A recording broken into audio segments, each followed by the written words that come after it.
We're live. Good evening and welcome to the September 2nd Planning Commission meeting. If we can get a roll call, please. Chair Gutierrez, Here.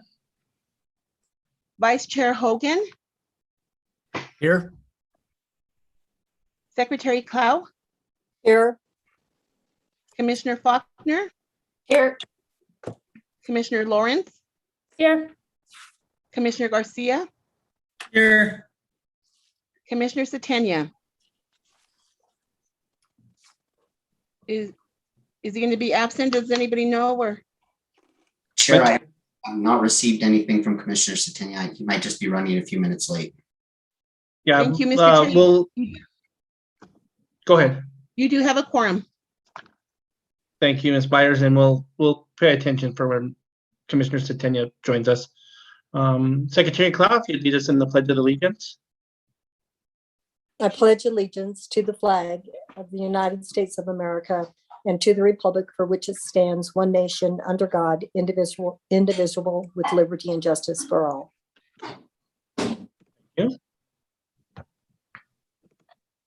Approval of the agenda. Any changes from staff?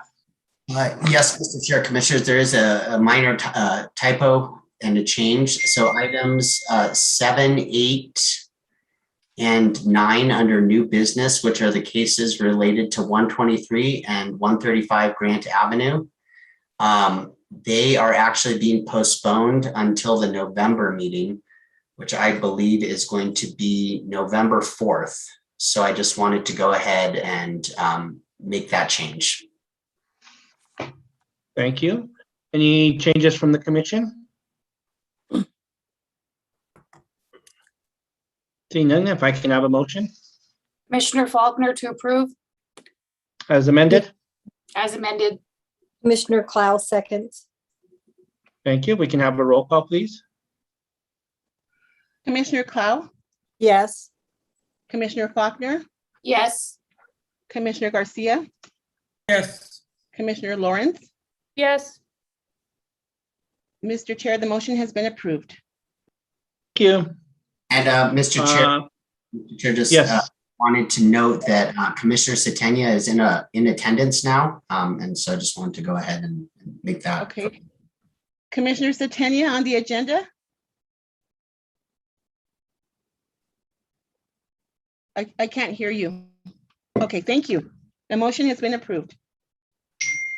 Thank you. Moving on to approval of the minutes from the August 19th, 2021 meeting. Any changes from staff?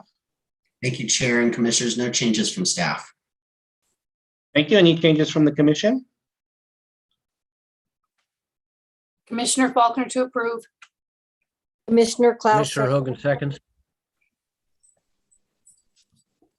Thank you. Commissioner Faulkner and Secretary Clow. If we can have a roll call, please.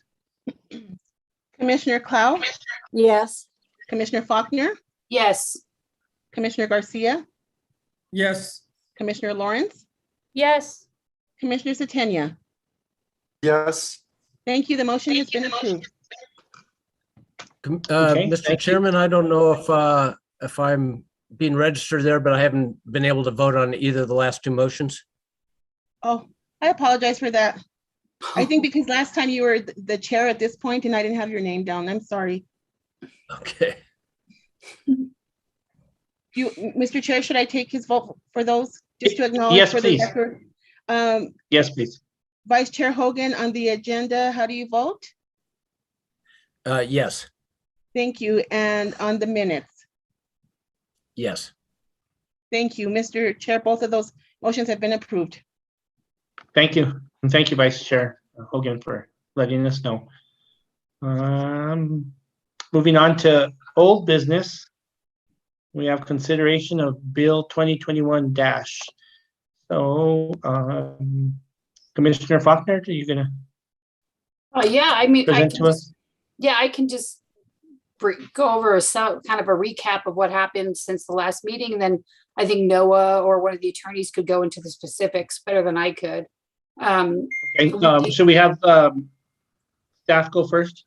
Yeah, that's probably a good idea. There's staff. Yeah. Yep. Okay. Thank you, Chair and Commissioners and Commissioner Faulkner. So essentially, at the last meeting, the legislation and the policy subcommittee's recommendations were proposed to the Commission. There was a motion to approve with amendments to the proposed legislation, which passed, and there was a postponement of it to come back and be shown with the actual amendments incorporated into the legislation, so that that would be reflective of what the amendment to the legislation provided. So not to go over exactly everything that I went through before, but essentially we went ahead and created commercial cannabis establishments would be divided into two classes for production. The first one would be a cannabis producer. And a cannabis producer would be further divided into 4 subclasses, which would be extra small up to 2,500 square feet of canopy area. And we further defined canopy area. Also small would be 2,501 to 10,000 square feet of canopy area. Medium would be 10,001 to 22,000 square feet of canopy area. And finally, large would be over 22,000 square feet of canopy area. The small through large would be permitted indoors in the I-1 and I-2 districts, and they'd be permitted indoors and or outdoors with a special use permit in the C2 and BIP district. If it were proposed to be outdoors in an I-1 or I-2 district, that would need a special use permit. We further divided the cannabis establishments for production into the second category, which would be a cannabis producer micro business. We define this as a small business conducted by a person licensed to cultivate cannabis at a single location, including the planting, growing, harvesting, drying, curing, grading, or trimming of cannabis, provided that the person may not possess more than 200 total mature cannabis plants at any one time. Then cannabis producer then made 4 subcategories of cannabis producer, micro business producer. And those were extra small, small, medium, and large. Extra small would be up to 2,500 square feet of canopy area. Small would be 2,501 to 10,000 square feet canopy area. Medium being 10,001 to 22,000 square feet canopy area. And finally, the large category of over 22,000 square feet of canopy area. Keeping in mind that you would still be limited if you chose one of those sizes to no more than 200 mature plants. The policy subcommittee decided to actually go ahead and permit this indoors in a C2 district, an I-1 district, an I-2 district, a BIP district, an SC district 1, 2, and 3, and only permitted outdoors with a special use permit. And I will let Commissioner Faulkner go into more detail as how we chose those categories and why we decided to choose micro producer. And then all of the other technical corrections were just to go ahead and align the table from what was shown in the packet versus what was stated by the policy subcommittee, and line up the table of permitted uses to make it congruent with the policy subcommittee's recommendations. We did go ahead and further define canopy area, which is included in your definitions, which is an exhibit.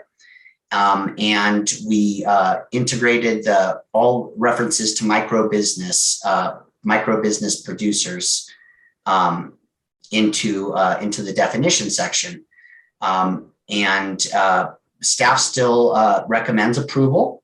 And as such, we recommend approval as per section 14-3.3. The Planning and Land Use Department is required to review the proposed amendments to the text of Chapter 14 to ensure compliance with the following criteria. It's consistent with the law, it's consistency with the general plan, consistency with other policies adopted by the governing body, consistency with the purpose and intent of Chapter 14 and of the section being amended, consideration of how the amendment relates to other provisions of the Santa Fe City Code and avoidance of unintended consequences, and finally, consistency with any approved neighborhood conservation overlay district. As such, the Planning and Land Use Department, in consultation with the City Attorney's Office, has reviewed and crafted the proposed legislation to ensure that all the criteria mentioned were met. And we request respectfully that the Planning Commission move for approval as proposed in tonight's packet. So with that, Chair and Commissioners, I stand for any questions. Thank you very much. Thank you, Mr. Burke. Commissioner Faulkner? I, just in regard to our reasoning around micro businesses, the statute really put an emphasis on micro businesses because they're a way that the state is using. It's a tool the state is using to make sure that the smaller businesses are protected. And in doing so, they wanted to give preferential treatment to micro businesses in some fashion. And so we felt by allowing them in some of the commercial zones that were not allowing the larger producers in, that would give them a competitive edge to kind of go in line with the intent of the law to protect equity. The other thing we did is I think that we still have a position on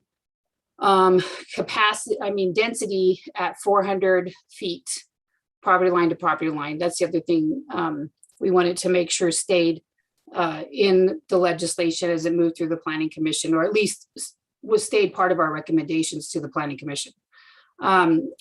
I would offer to any of the other committee members, if you have anything you want to add, this would probably be a good time to do it.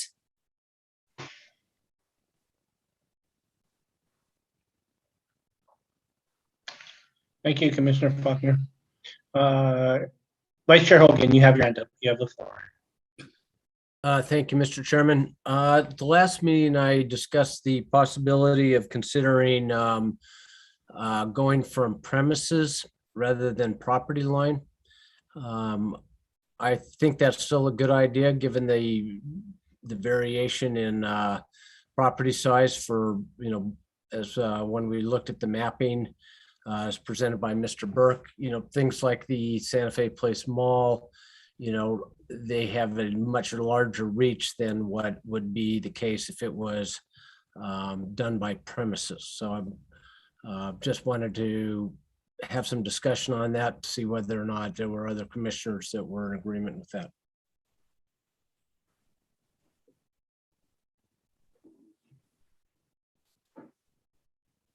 Thank you, Vice Chair Hogan. Other commissioners? Let me get there.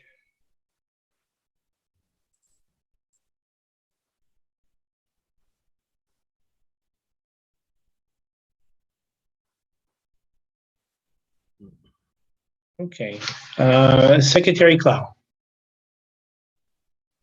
Yes, I'm just going to ask staff to comment on it. I think that staff's comment, Vice Chair Hogan, was that it was difficult to measure that in terms of how they're capable of doing that. So I think it might be appropriate for staff, because we sort of left that one to staff. And as I remember, I think that Director Jason Click, I think he commented the last time that it was difficult. It would be difficult to measure that way. So I think we need to hear about that a little bit more.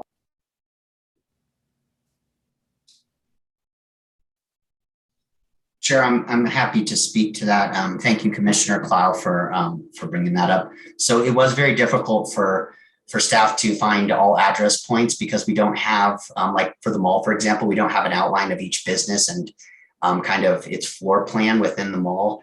And so we were only able to pull address points, and it got a little messy in terms of trying to present data where you have multi-tenant premise, or when you have multi-tenant properties. It got hard to do that. I mean, it's safe to say that if you did 400 feet from business to business in the mall, you would probably wind up with two potential production micro business type of sites, or you may wind up with two retail establishments or the combination of the like. But it did, at most, when I started looking with lines, it got messy. So I couldn't present a graphic that I think would accurately show what this might look like. It would just be a lot of overlapping lines on a map that would actually just be filling a building. So I do think that if if you do chose to go with address point to address point, so basically business to business, you might allow for a little bit more competition in some of these strip malls that are a lot longer than 400 feet. Or in a mall that is, the Santa Fe Place Mall is 100,000 square feet. I think you would be able to, or more than that, you would be able to have at least 2 establishments versus just one if you were just to go within property line to property line, right? So where you have multi-tenant businesses, you're really only going to get one on a property.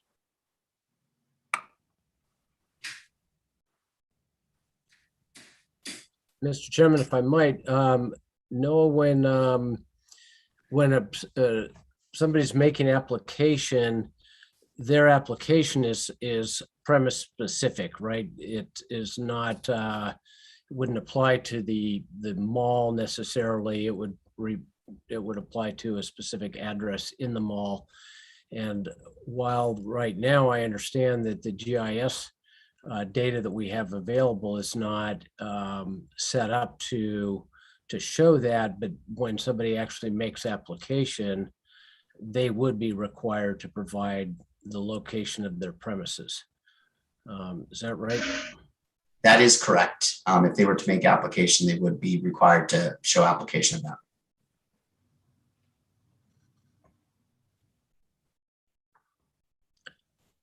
I don't feel strongly about it. I just feel like it's something that's worthy of discussion. So we're being intentional about what we're recommending to the governing body. And Mr. Chair, can I address a portion of this? Vice Chair Hogan, you done? Yes. Okay, thank you. Yes.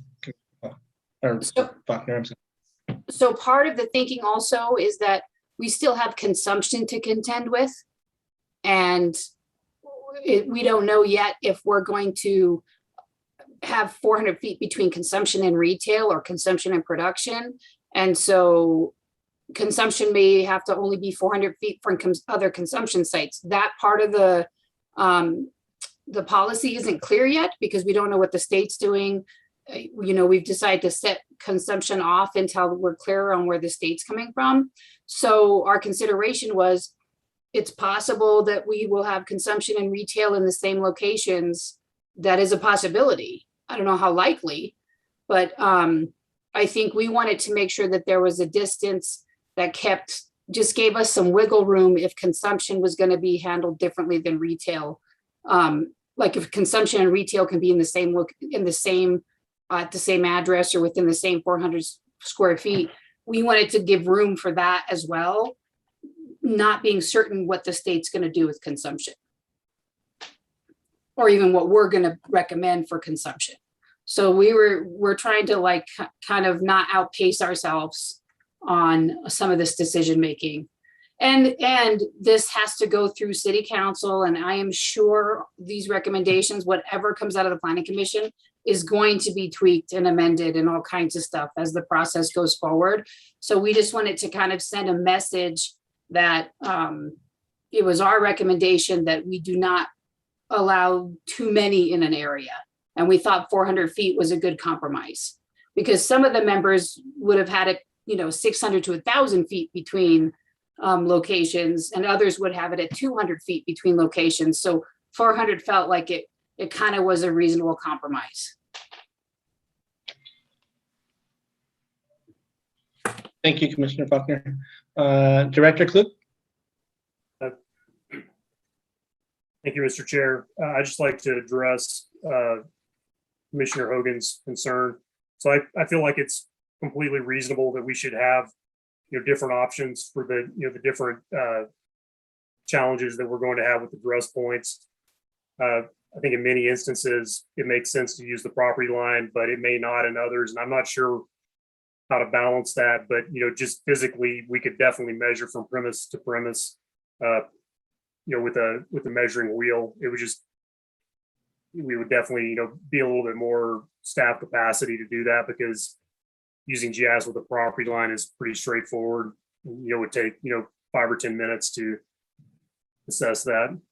Going out with the wheel would take a little bit longer, but these aren't going to be happening every day. So I feel like there should be some kind of allowance for that, but I don't think we've worked it out yet. that I think we're happy to allow for that. I think we should. I agree with that.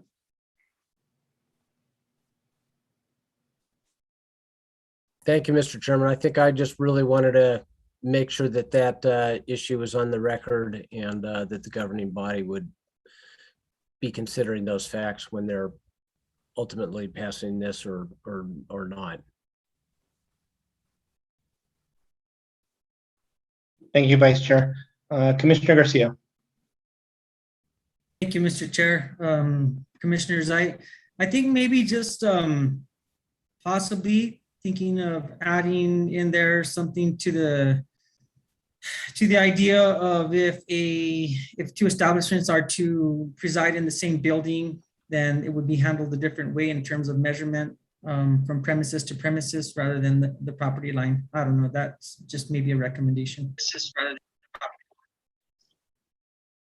And you can utilize the Santa Fe Place Mall as an example. You can use the Chamisa Shopping Center on Airport Road as an example. You can use multiple areas maybe as a recommendation for that. Thank you. Thank you, Commissioner Garcia. Mr. Burke, the Santa Fe Place Mall that we're talking about has a completely different zoning. What is it? Chair, the zoning district that the mall is in? Yeah, isn't it different than C2, for example, or? It is different, Mr. Chair. The mall is zoned SC, I believe, 3, which is a regional mall. It does allow for retail uses, and so one of the things to think about is that if you're a retail use, you're not necessarily a production. I mean, you can be a vertically integrated business, but I don't think that in our proposal or in the policy subcommittee's recommendations that they actually went ahead and said that micro business producer would be, we did. So the micro business producer, which is up to 200 plants, mature plants, could be a vertically integrated micro business, and they could have a retail establishment, and retail establishments are permitted in SC districts. And so a micro producer, micro business producer would be able to potentially locate, with maybe a small display of plants or maybe growing in the back or whatever of up to 200 plants in the mall, but there probably would only be one at the current density as proposed, because the density is applying not necessarily to the production side of things, but more to the retail side of things. Thank you. Other commissioners?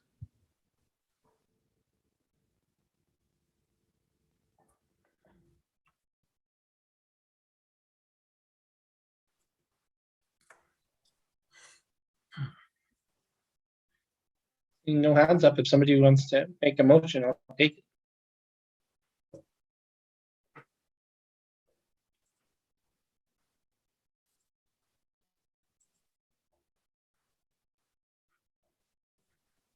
I would make a motion that the planning commission support the recommendations of the policy committee as presented in this meeting, as amended and et cetera. Thank you. Do I have a second? I'll second that, Mr. Chairman. Thank you. Commissioner So the Hogan. motion made by Commissioner Faulkner, second by Vice Chair Hogan. Any discussion, further discussion?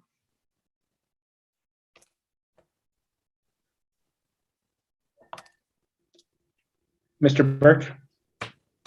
Chair and Commissioners, I think I just want to clarify something. So under new business, the item is actually reading proposed legislation, staff legislation. So we're talking, so just for clarification purposes, the commission right now is voting on the recommendations, which was heard from the policy subcommittee, not necessarily the legislation. We're just recommending on the recommendations from the policy subcommittee, and the legislation would be second to that or next, correct?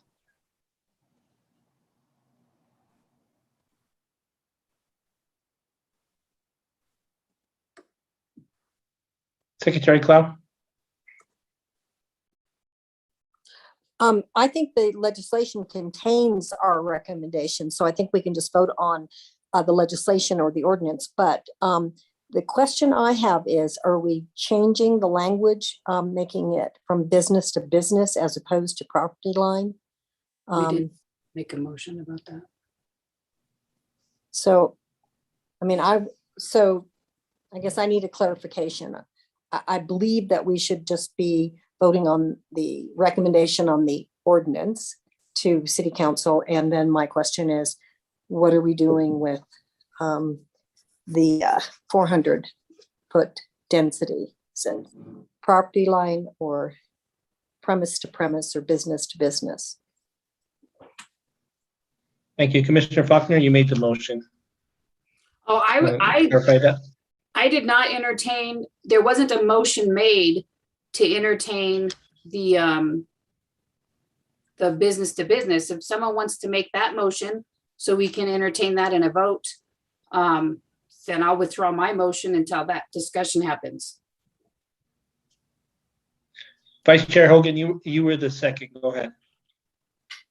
Yeah, would like to add a friendly amendment to the motion to consider premise to premise rather than property line to property line. I would consider that friendly. Okay. So for clarity, this covers everything, or do we need to, this covers the legislation also? I mean, I can rephrase it and say that I make a motion that we approve the legislation as amended to include premises to premises rather than property line to property line. I don't know what the number is of it. Noah, could you do a read on that, Noah? Yeah, so thank you, Chair Commissioner Faulkner. So Commissioner Faulkner, you're asking me for under old business to read the whole title, that the motion would be recommending approvable with the amendment changing from property line to property line, but rather business premise to business premise. Is that correct? And I would also include in my motion that this motion includes the legislation and the recommendation, because they're one and the same, really. If we amend both right now, I mean, I feel like we have to do first the recommendations, then the legislation, because that's how it is in the agenda.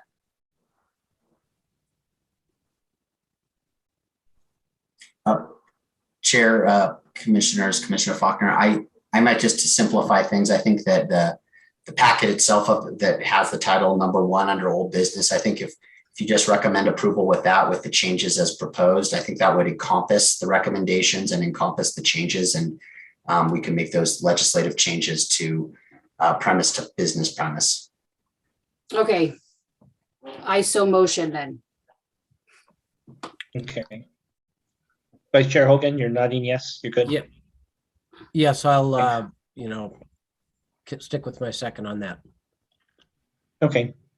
I have a question for both the city attorney's office and you, Mr. Burke. Changing the language from premise to premise, does that cause any heartache or headache for you guys? Chair, Commissioners, I don't think it causes any heartache. I think it's a very simple change, text change, and just would clarify that it's business premise to business premise, not just premise as a whole, because premise as a whole is actually defined in Chapter 14, and that could cause some changes where we'd have to change the definition. So I would say that business premise to business premise is an easy change for us. Okay, and business premise to business premise is also defined in Chapter 14, or will it need to be added? Only premise is defined in Chapter 14. I think business to premise, I mean, if you said address to address, that might work too, but I think business premise to business premise would probably, not every single thing in Chapter 14 is defined, but I think staff understands the direction and the intent of this and will be able to apply it as the commission wishes. Thank you. And City Attorney's Office, what's your take? Clear as mud?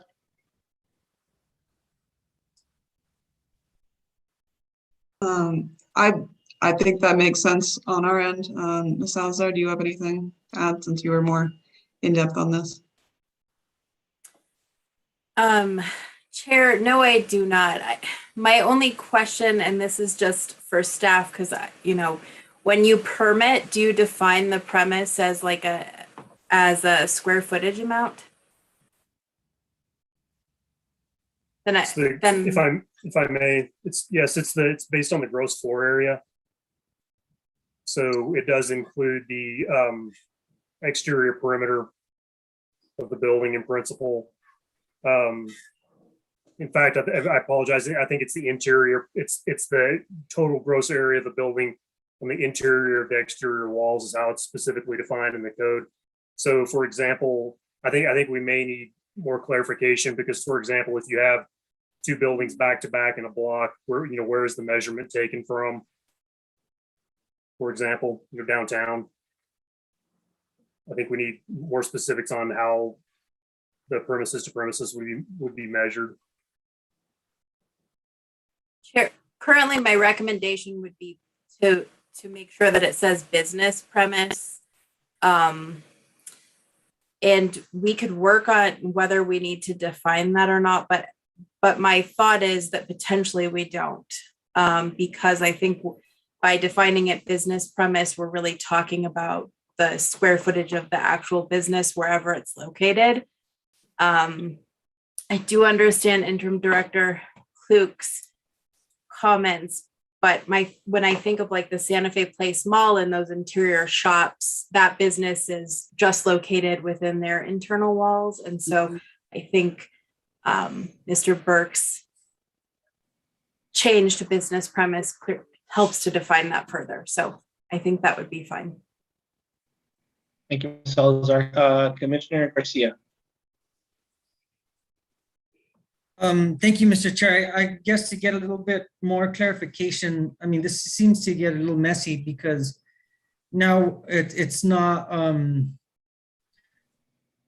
what identifies the premises, and we're going back into like it was just stated, there could be two shopping centers that are right next to each other, and theoretically, that's the 400 feet. If they make the 400 feet, how do you measure that legally? And so I think that might end up posing a problem and an issue for legalities down the road. If somebody wants to open up a retail center in a shopping mall, and right across the street or right adjacent to them, there's another, I don't know, that's going to be very hard to measure, I believe, without knowing what the legal property line is. I think it's kind of getting a little messy there. If I may, Mr. Thank you, Chair. Commissioner. 1 second, Commissioner Faulkner. Go ahead, Vice Chair Hogan.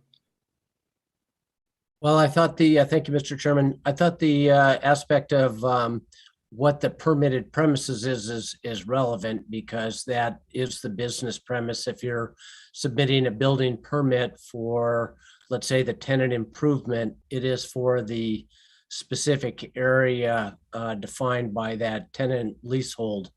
And so I do think that's, fairly clear and fairly easy to measure. And it's by a definition that the city also already recognizes.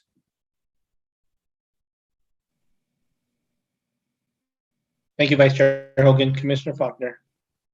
I think an easier way to look at it is like, if we do address to address, the mall has a singular address, right? But the businesses within the mall have different addresses. So if we go business premises to business premises, that kind of allows that gives the room that we're asking, that I think Commissioner Hogan's asking for, that does make sense, but it still kind of stops the downtown area from getting overwhelmed because those businesses are all so close together that it's probably not, this amendment probably won't have much of an impact on what's going on downtown, but it does address equity in larger strip malls and business locations that have multiple businesses within the same address location. Is that about right, Commissioner Hogan? Or did I? Mr. Chairman, Commissioner Falconer, I think that's the intent. Yeah. That reflects my intention. Thank you, Director Klug. Thank you, Commissioner. I was just going to offer another suggestion that we may want to pick a point, which is the main entry to the establishment. Because even the net leasable area or the gross floor area, which are often the same, still might be very challenging to discern, you know, what's the closest point on an interior perimeter that's 400 feet, you know, where is that 400 feet determined? And, you know, the 400 feet may need to be set, not at the storefront corner, but for example, an area that bulges out inside of the premises. I think it gets really complicated to do it by square footage, although I think it, you know, potentially could work that way. Or excuse me, the perimeter. Thank you, Director Klug.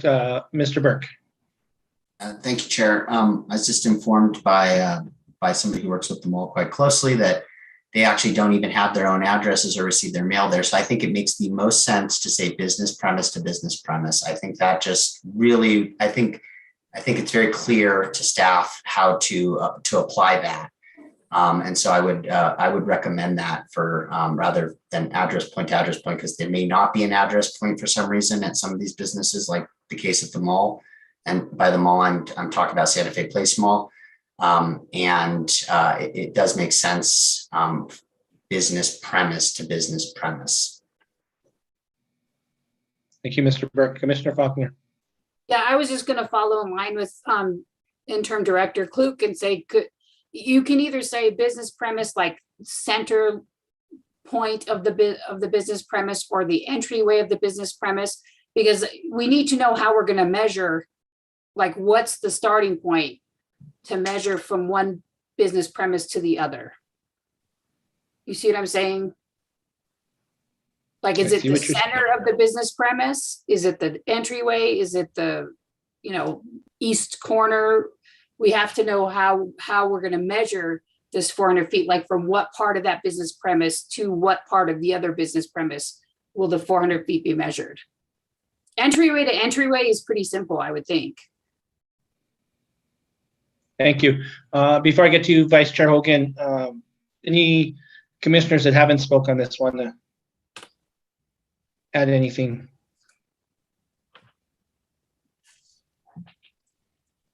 Okay, Vice Chair Hogan.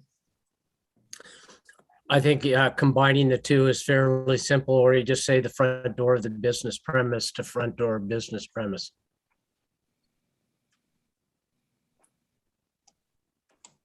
Okay, do you want to amend your motion to state that, Commissioner Faulkner? Yes. I amend as good with it. Yes, I'm good with that. Vice Chair Hogan. And I'll amend my second then to reflect that. Okay, we have a motion and a second. Any other discussion? Seeing none, if we can have a roll call, please. Commissioner Clow, Yes. Commissioner Faulkner, Yes. Commissioner Hogan, Yes. Commissioner Garcia, Yes. Commissioner Lawrence, Yes. Commissioner Zatania. Yes. Mr. Chair, the motion has been approved. Thank you. Okay, Noah, now I need help. Are we done with this, or do we need to go on to, did you say new business? Thank you, Chair and Commissioners. We are done with old business item number 1. So the next item would be item number 2, case 2021-3818, Tierra Contenta Master Plan Amendment number 1 for Phase 3A. In the previous meeting, the Commission heard staff's presentation. The Commission heard the applicant's presentation and also public comments. So I think the next point that the chair had given direction to the Commission to email with questions regarding Tierra Contenta Phase 3. And I do believe the public hearing has been closed. So I think it is now just questions from the Commission to staff or the applicant. Thank you, Mr. Burke. The public hearing was closed. So now we'll open it up to commissioners for any questions. Commissioner Satania. Yeah, a question to Ms. Jenkins. I just wanted to confirm that these parks will be recorded in the plat such that they're required. And there's not any possibility of them going away should the developer change their minds. Thank you, Commissioner Satania, Chair Gutierrez. So the parks are identified conceptually on the master Excuse me. plan. Excuse me, Mr. Chair, Yes. do I need to swear her in? I believe I need to swear her in again. It's not a. That'll be fine. Swear her in again. Thank you. Do you swear under the penalty of perjury that the testimony you're about to give is the truth, the whole truth, and nothing but the truth? I do. Thank you. Please state your name and address for the record. Sure. Jennifer Jenkins, 130 Grant Avenue, Suite 101, Santa Fe, 87501. Great. Thanks, Melissa. So, so the parks are shown conceptually on the master plan. And then our next step following approval of the master plan amendment is we will prepare a master plat. And the master plat will create the rights of way for the backbone roadway network. The master plat will create the tracks themselves for future development. And so there's going to be one city park, which we will be establishing a tract for, and that will be owned by the city. And then there are going to be private kind of pocket parks that will be developed as part of the tract development for each tract by that builder or developer. And so we will be identifying on the master plat, not every development tract is going to have a park obligation, but we are being very strategic about where those parks are. So yes, the parks will be identified on the plat in terms of which tract has a park development obligation. Thank you.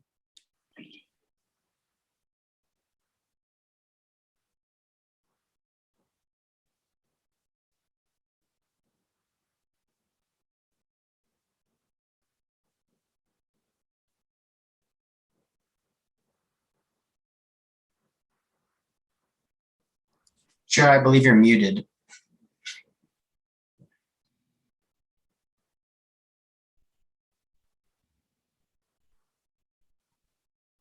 Sorry about that, guys. Thank you, Commissioner Satania. Commissioner Faulkner. I have a couple of questions. I just want on the record, how wide are the streets inside the tracks going to be required to, how many feet? How wide are the streets inside the individual tracks that are going to be sold? Is there a locked size that can't be adjusted as it moves through the process, this plan? Pardon me, I was muted as well. Thank you, Commissioner Faulkner. So the design standards will have a kind of a local street standard, which is, you know, the smaller streets that are within the tracks themselves. And I'm just going to pull up and refer really quickly to the roadway section so I can speak intelligently about that. And so right now, the local streets are a 44-foot right-of-way that provides for 2 travel lanes and on-street parking on one side of the street. And so, but as Ms. Jenkins, can you screen share and just? Sure, I could be happy to show that.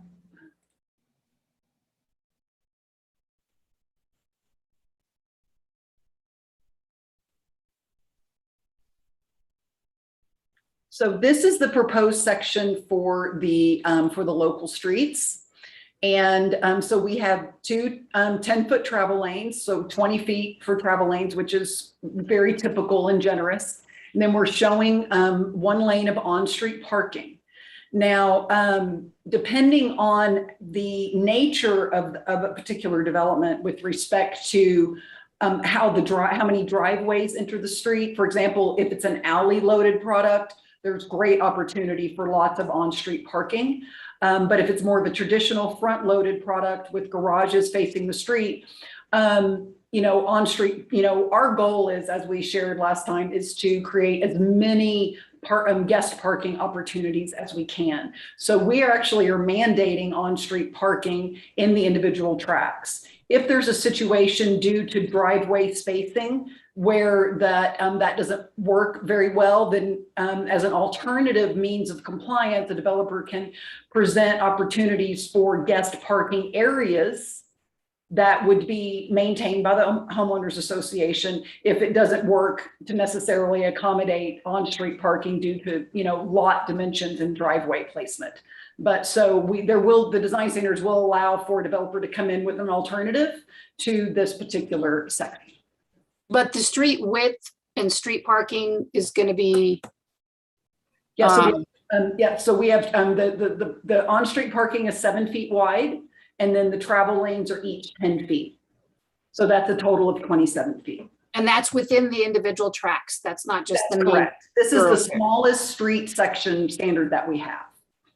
Okay, that's a relief because my street was allowed to be 20 feet total Yeah. with no on-street parking. And as I said before, it is actually a public safety problem because fire trucks and emergency vehicles cannot get on our street after 5:30. Exactly. So that I'm very grateful for that. And then sidewalks within the tracks. And then I just want to make sure I personally would like to see the sidewalk stay at 6 feet and not go down to 5. So we are proposing 5-foot sidewalks on both sides of every street within the phase. So there are no streets that do not provide sidewalks. That is not even an option. But you're not doing the 6-foot sidewalks, you're doing the 5 We foot. are proposing 5-foot sidewalks. There is a recommendation from the MPO for 6-foot sidewalks. Okay, all right, that's all I have for now. I want to hear the rest of the discussion before I have any more questions, Mr. Chair. Thank you, Commissioner Faulkner. Vice Chair Hogan. Thank you, Mr. Chairman. I wanted to drill down on that sidewalk issue a little bit because I think there were sidewalks on the streets and there were other walkways that were part of the trail network.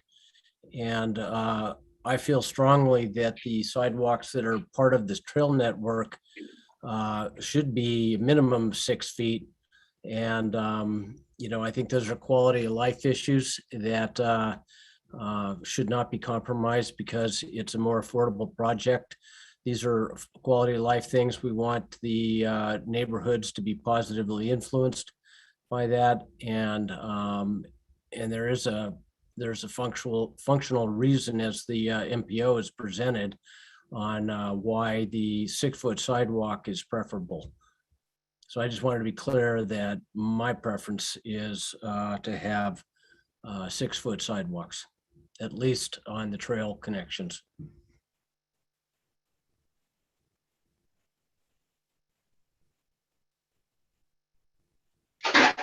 Thank you, Vice Chair Hogan. Are you done? Yes, Mr. Chair, thank you. Thank you. Commissioner Garcia.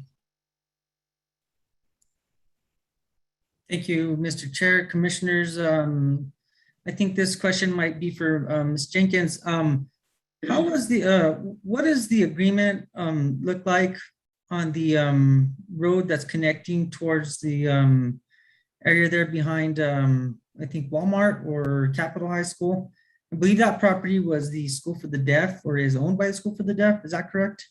Yes, I'd be happy. Let me share my screen one more. Let me just pull up the right image. We have a lot of images in the slideshow, so I don't want to be scrolling through them and making everybody get motion sick. I know what happens to me. So let me just pull up the best image here. I think this, I'm just gonna, I think this is our, I'll start here.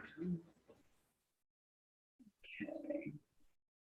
So here's what we have. So the primary roadway connection is Paseo del Sol. So we are starting here at the current terminus of Paseo del Sol West at Jaguar. extending Paseo del Sol all the way here. And what you see here that is in the aerial that's kind of grayed out here, this is a New Mexico School for the Deaf property. So, so at this point, at this corner, we enter New Mexico School for the Deaf property and then extend to the roundabout at Paseo del Sol East and Herrera Drive. So as I mentioned at our last meeting, Paseo del Sol is already designed and approved by the city of Santa Fe. And the School for the Deaf already executed a right-of-way dedication plat for Paseo del Sol. But because the project was temporarily shelved, we're going to be doing a new right-of-way dedication plat just because there's a new administration at New Mexico School for the Deaf. But they have already agreed to that dedication, and the annexation agreement actually obligates the School for the Deaf to dedicate that right of way. Thank you for that. Is that the dedication of that right of way, is that through an easement that goes through the property? It's actually a right of way dedication. It'll be a public right of way actually dedicated to the city.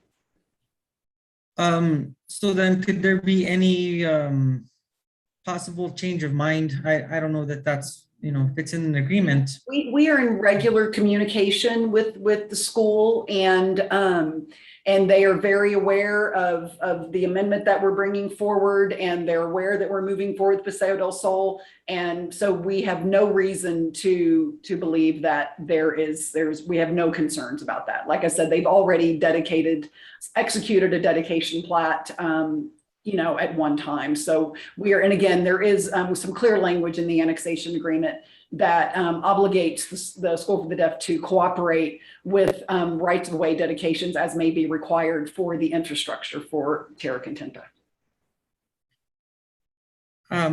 And so then that being said, so let's just say, for example, and I'm just playing the devil's advocate here, we go ahead and approve this phase 3 master plan. And for some reason they say, nope, we're not going to allow that. I mean, I know there would be a lot of legalities to that possibly, but without that road right there, I think this is a tough project to. Oh, no doubt. And that's just my first point. Second question I'm going to have here is, can anyone tell me who, what's the density increasement from phase 3 Tierra Contenta that's currently on the books to this phase 3? Let me pull that image up here real quick. I think, is it this one? Or is it the next one? Yeah, it's the next one. Okay. So what we have is this phase is currently permitted 1,175 units. And we are asking for a maximum density increase of 1,500. Up to 1,500. And the delta between the 1,175 and the 1,500 is sort of this, you know, this density bank, so to speak, is that we're going to use to incentivize certain elements, incentivize a mix of housing types on each tract, incentivize sustainable construction and green building methods.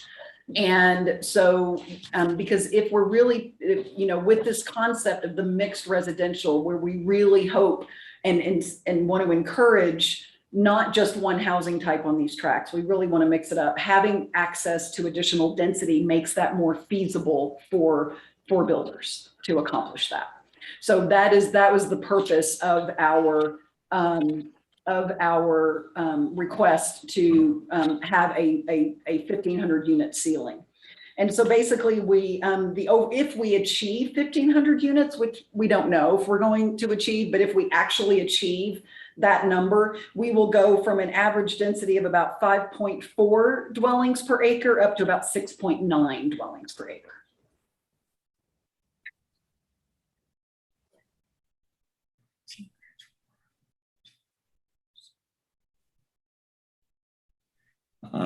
Okay, thank you. So it looks like we're reducing a little bit in the mixed usage civic areas, increasing the amount of units that you have there.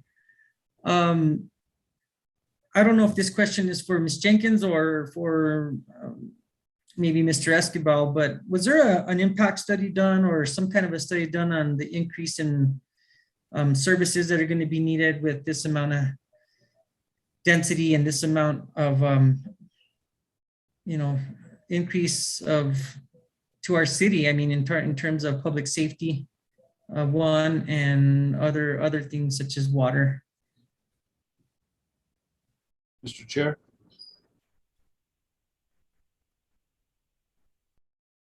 Can you hear me? Yes, Mr. Escobar. Yeah, go ahead. There is on a number, I believe it's number 12, submit fiscal impact to the city of providing utility and other municipal services to the area. So we did add that as a condition of approval prior to the governing body. There is no application or no application submittal for that yet. So it was added as a condition of approval.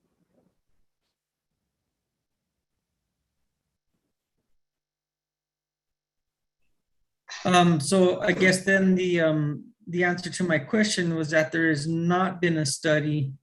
However, that it would be a condition of approval prior to this being passed forth by the governing body. Is that correct? That is correct. So in other words, we kind of really don't know what the impact analysis is going to be, adding another 1,500 residential units. And I'm all for the growing but I think it's got to be done responsibly. I'm going to go ahead and yield the floor and see what other commissioners have as far as questions. Thank you. Thank you, Mr. Garcia.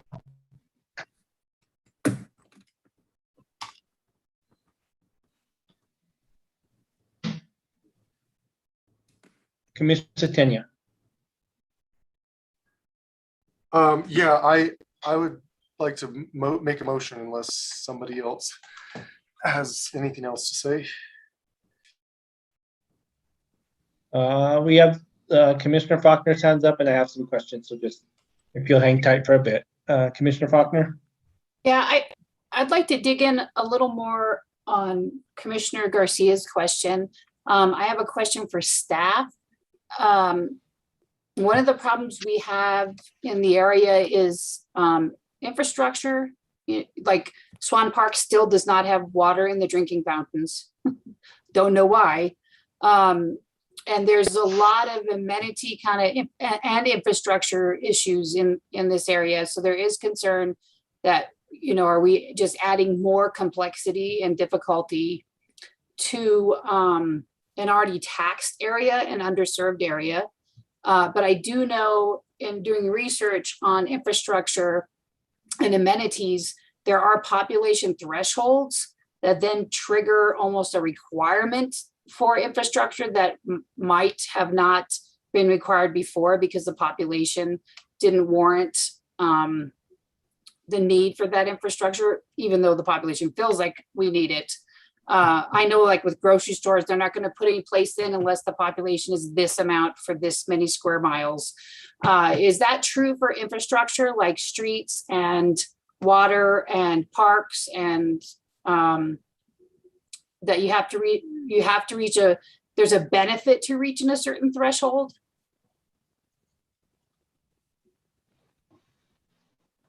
Quite sure. There's almost several questions in that statement.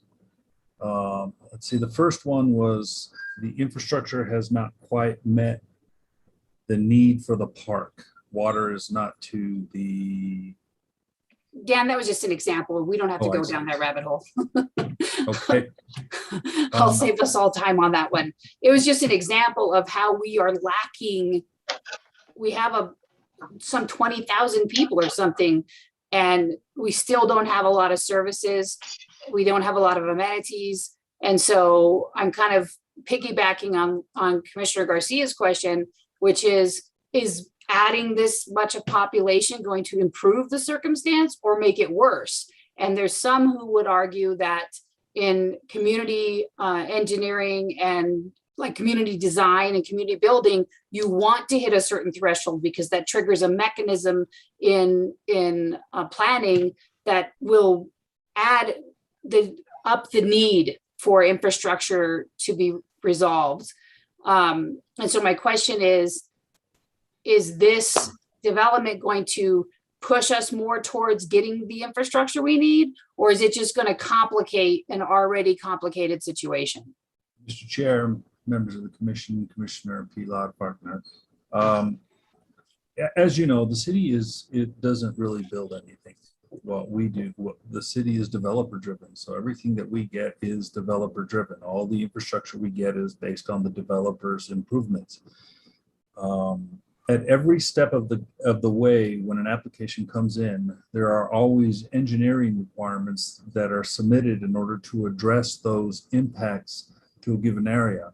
As I've indicated at some point, when you look at a development, whether that's a subdivision or a big development or a combination of things, it's like throwing a pebble in a pond, and where that pebble beats the pond or the water, there's the greatest turbulence. But it doesn't stop there. The ripples will continue out to the outer banks of that pond. So what the staff does and what the city does, given all of the departments associated with the review, they will look at the impacts of all the ripples that are associated with that particular development, from the greatest impact where the development is going to some of the subtleties. And a good example of this are some of the traffic studies that have been provided, where they're looking at various intersections, not just right at the point where the development is going, but they're all around that development, so that we can understand what those impacts are going to be, not just at the point of development, but around the development.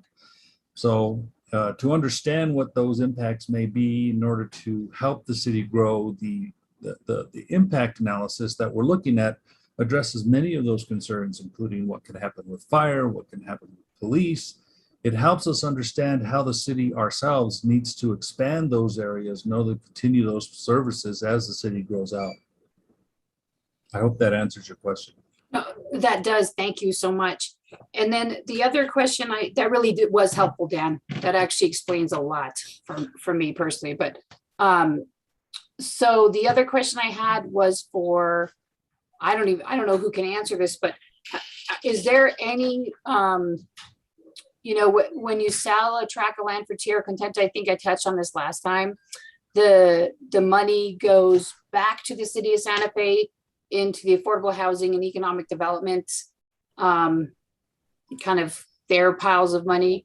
And so the question I have is that money, once it hits those budgets, it then can be used anywhere in the city. And I know that part of the tricky widget with affordable housing is like the infrastructure is, beholden to the developer. So then sometimes the cost of the project gets higher because the infrastructure is so high. And a good example of that is Plaza Contenta. They would like to offer lower lease rates, but they have to offer a certain lease rate to compensate for the cost of the project. And so affordability and the cost of the project are kind of go hand in hand. And so my question is there any way that we can, are there any discussions around the concept of pulling some of that money back into TC? Even if it goes into those agencies, that it rolls back into TC to help with infrastructure costs, and then to also help like some of the commercial areas, because one of the things that happens is, well, answer that question. Is there any discussion along those lines? And is there anything I can do as a commissioner who represents this area to help kind of push that argument that this money needs to come back to TC because it's the only part of the city that's really growing, TC and Los Solares. And so getting that money back would be really helpful, because I think it would help offset the costs of getting the infrastructure put in.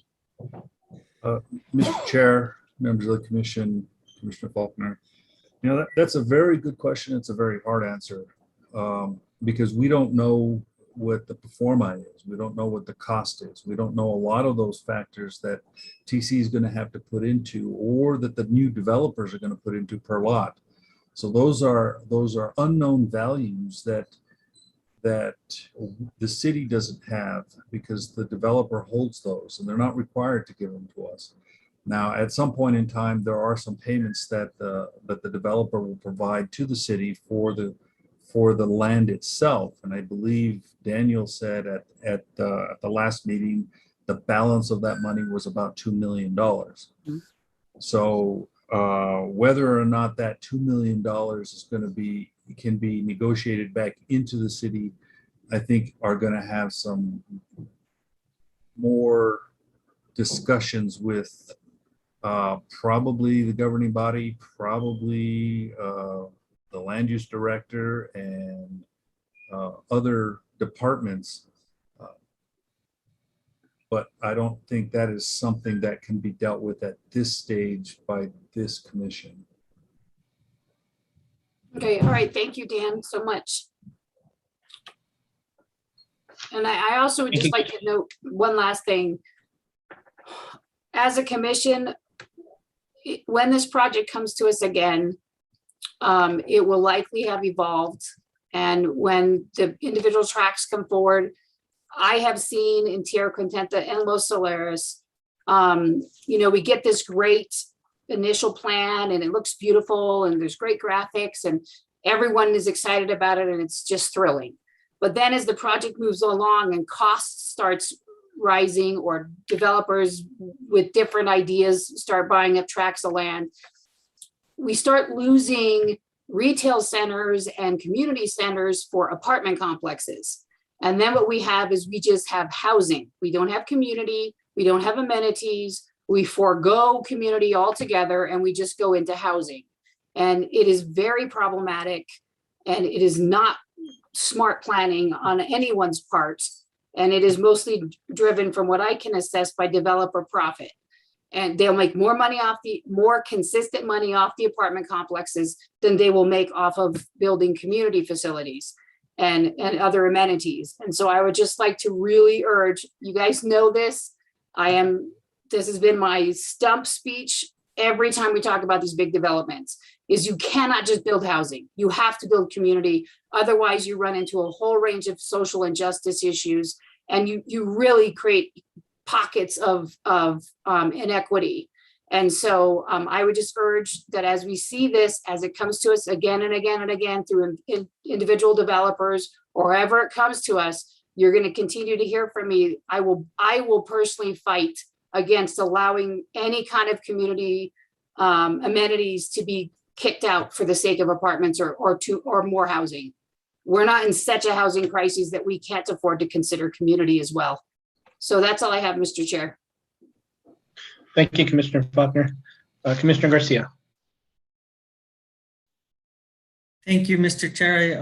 I guess just a follow-up clarification in regards to the impact analysis studies that will be done as a condition of approval further on down the road. And that relates to the overall master plan of phase 3, is that correct? Or is that to each individual phase as each individual, I guess you can say, building project as it moves forward? Mr. Chair, members of the commission, Councilor Garcia, that particular study will be particular to phase 3A, but I am sure as a direct result of the impacts of phase 3A, they will take into consideration existing conditions as they bring in that study. That would be the only way that you'd be able to mathematically identify what those impacts are going to be. Thank you. So then going back to this, so it gets approved. Let's just say, for example, it gets approved through the Planning Commission, or recommendation gets approval from the Planning Commission. It goes on to the next board and finally to the governing body. And what happens when there is an actual impact analysis that comes out and says, this is not, we're not ready for this? What happens then?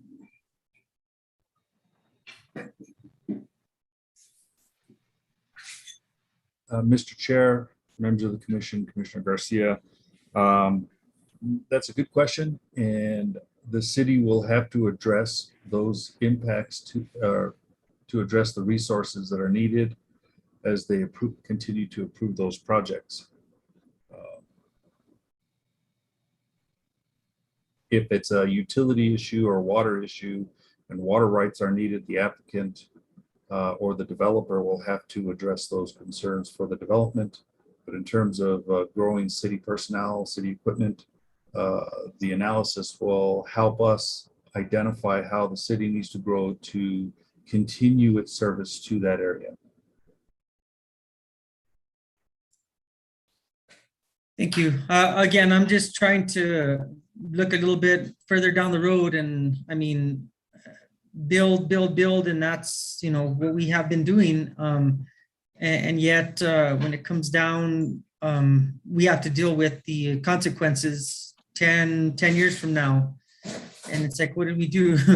And so those are just my main concerns. I do know the real need for housing and even stick-built housing in our city, in our communities. But to follow up and you know, listening to Commissioner Faulkner's comments, it really does seem to be with so much more additional units, the absolute need for amenities and areas, parks, mixed use, commercial, is just so important. So I again will go and yield the floor and see what else we have going on. Thank you. Thank you, Commissioner Garcia. I don't see any hands up, but I did send a few questions over to Mr. Burke, and they were forwarded on. One of them you've already hit on, Commissioner Garcia, which was the School for the Deaf property and the Loop Road. Ms. Jenkins, if you can put up the old, in my head, the first one that was approved with the road through there.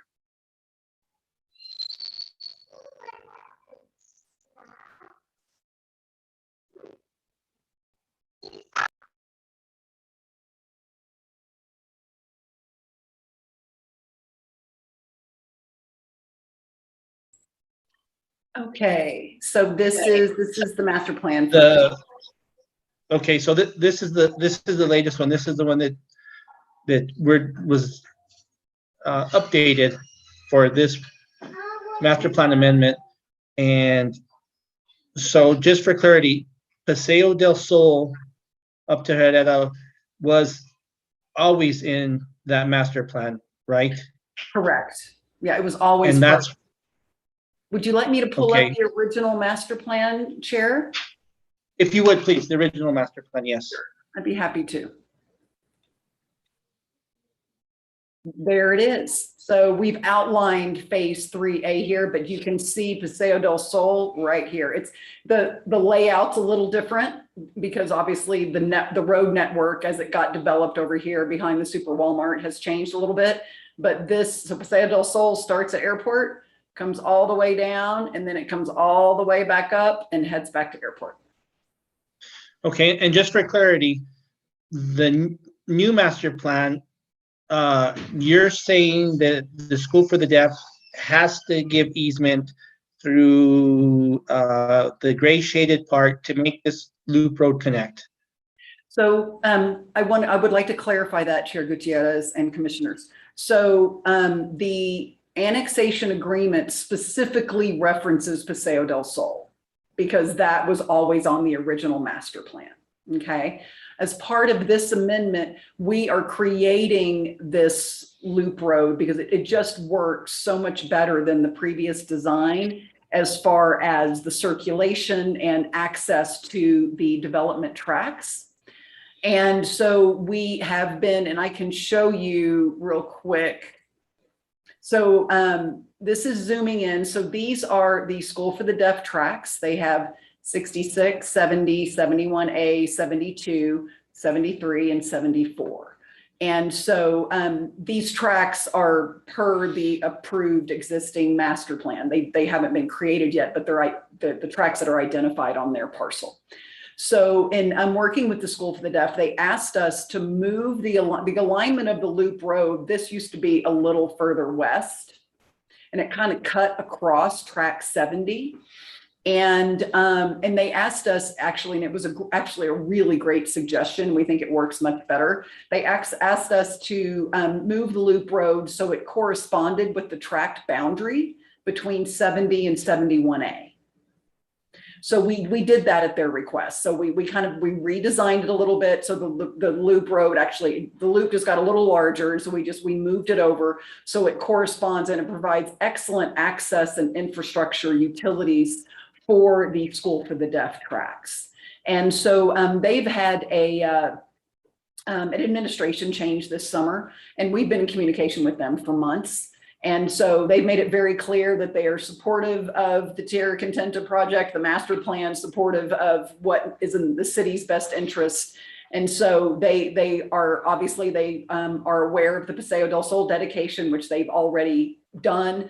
And we are working with them to dedicate right away also for just this little stretch of the loop road that crosses their property. And they are scheduling a special board meeting coming up in September just for this purpose. And so and we have a condition of approval that's very clear that we need, prior to recording the master plan, we need to have the agreements for right-of-way dedication executed with the School for the Deaf.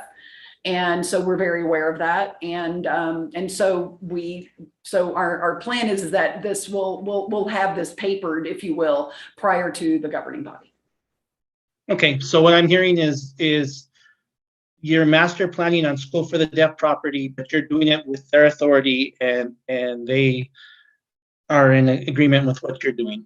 Yeah, they're very aware. We've been working very closely with them. Okay, and this is the new administration or the old administration? Both. Okay, I just want to make sure you're not master planning property that's not yours and this commission's approving it. Absolutely. But you say you're doing it under their authority to do that. Like I said, we worked very closely with the former administration, and then we have been working closely with them through the transition, and then we're gearing up for a board meeting here in a couple of weeks. So yes, you're working through their authority on this. Yeah, like I said, they are very aware, and they have acknowledged and know that we're moving forward. Yes. Okay, if it's a yes, we're good. I also sent a question about what is the makeup of Tierra Contenta with total housing now, affordable housing, and then I asked because we went over this in the last meeting. I think it was 2,300 units now and 40% affordable. But I asked what the breakdown was from multifamily housing and single family housing in the part that's already been built out, and what you're envisioning for the part that's coming forward. Sure. So actually, thank you, Chair Gutierrez. We're going to double check that. I don't have the breakdown between multifamily and single family at my fingertips, but I'm going to answer your second question, and then I'm going to work on getting those numbers for you on your first question. So with respect to this requested amendment, so what this is the kind of just a color rendering of the existing master plan.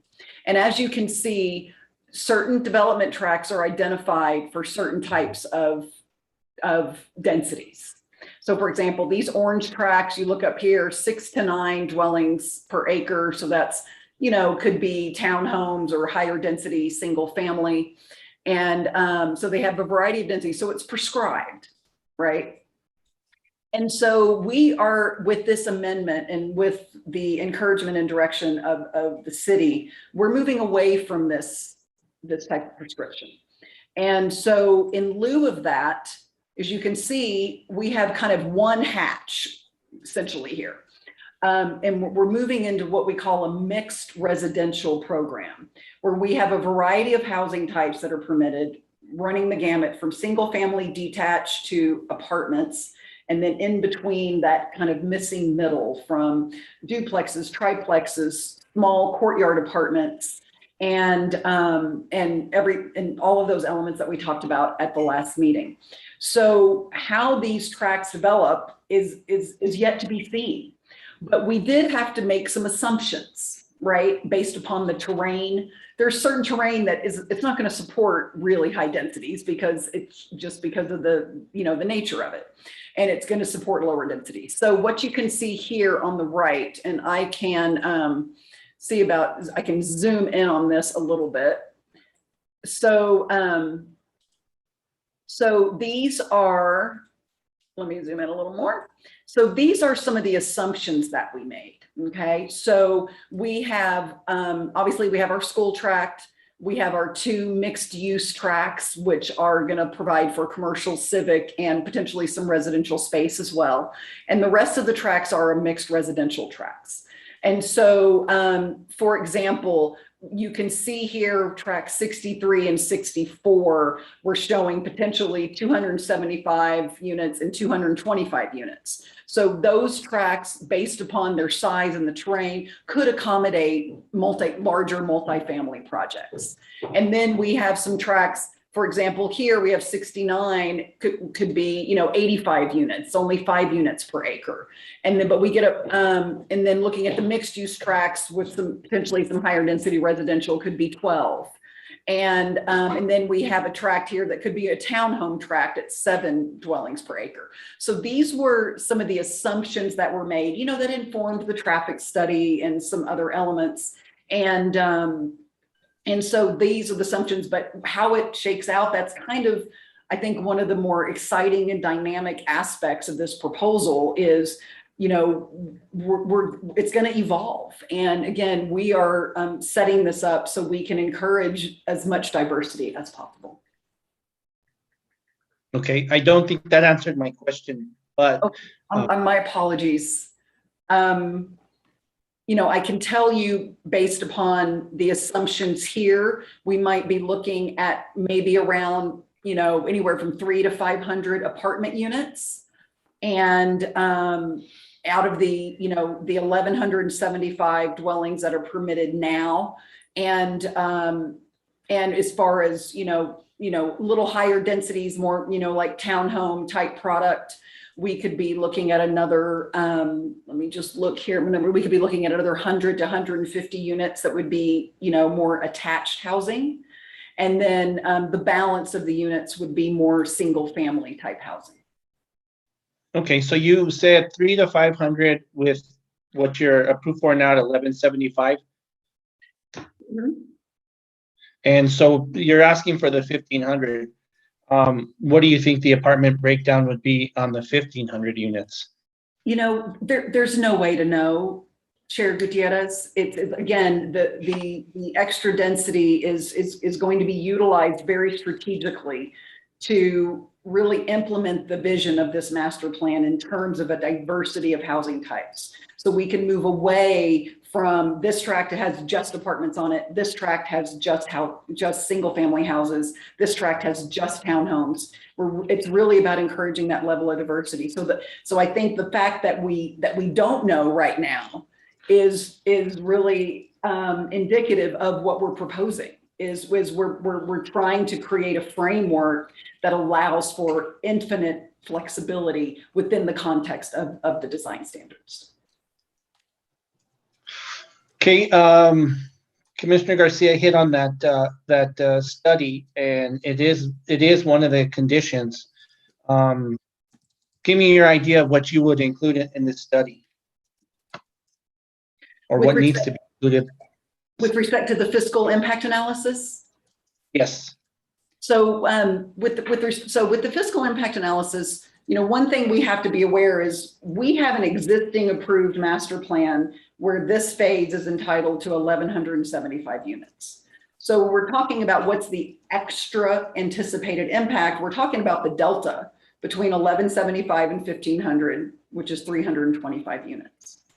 And so it's my understanding that when the master plan was originally approved, there was a fiscal impact analysis prepared at that time, which we of course will review, and then we're gonna update that, and then looking at the additional delta of this extra 325 units. So what these fiscal impact analyses typically address, they address it's like expenses and revenue. So what is the potential revenue that this project will provide for the city? And that revenue comes from impact fees, property taxes. It comes from gross receipts tax. And there are a lot of revenue streams. So that's kind of the plus side, right? And then the minus side is the provision of city services, whether it's, maintenance of roadways and utilities, emergency services, park maintenance, trail maintenance, those types of things. So that is really the point of the study is to look at how the revenue and the expenses and how do they balance with one another. And it provides it's informative for the city because with respect to this annexation agreement that governs Tierra Contenta, the city of Santa Fe is a party to that agreement. The city of Santa Fe is obligated to provide services to Tierra Contenta. That is their role with respect to that annexation agreement. And so the fiscal impact analysis gives them a little bit of a roadmap. I mean, these units aren't going to happen overnight. I mean, this is a multi-year project.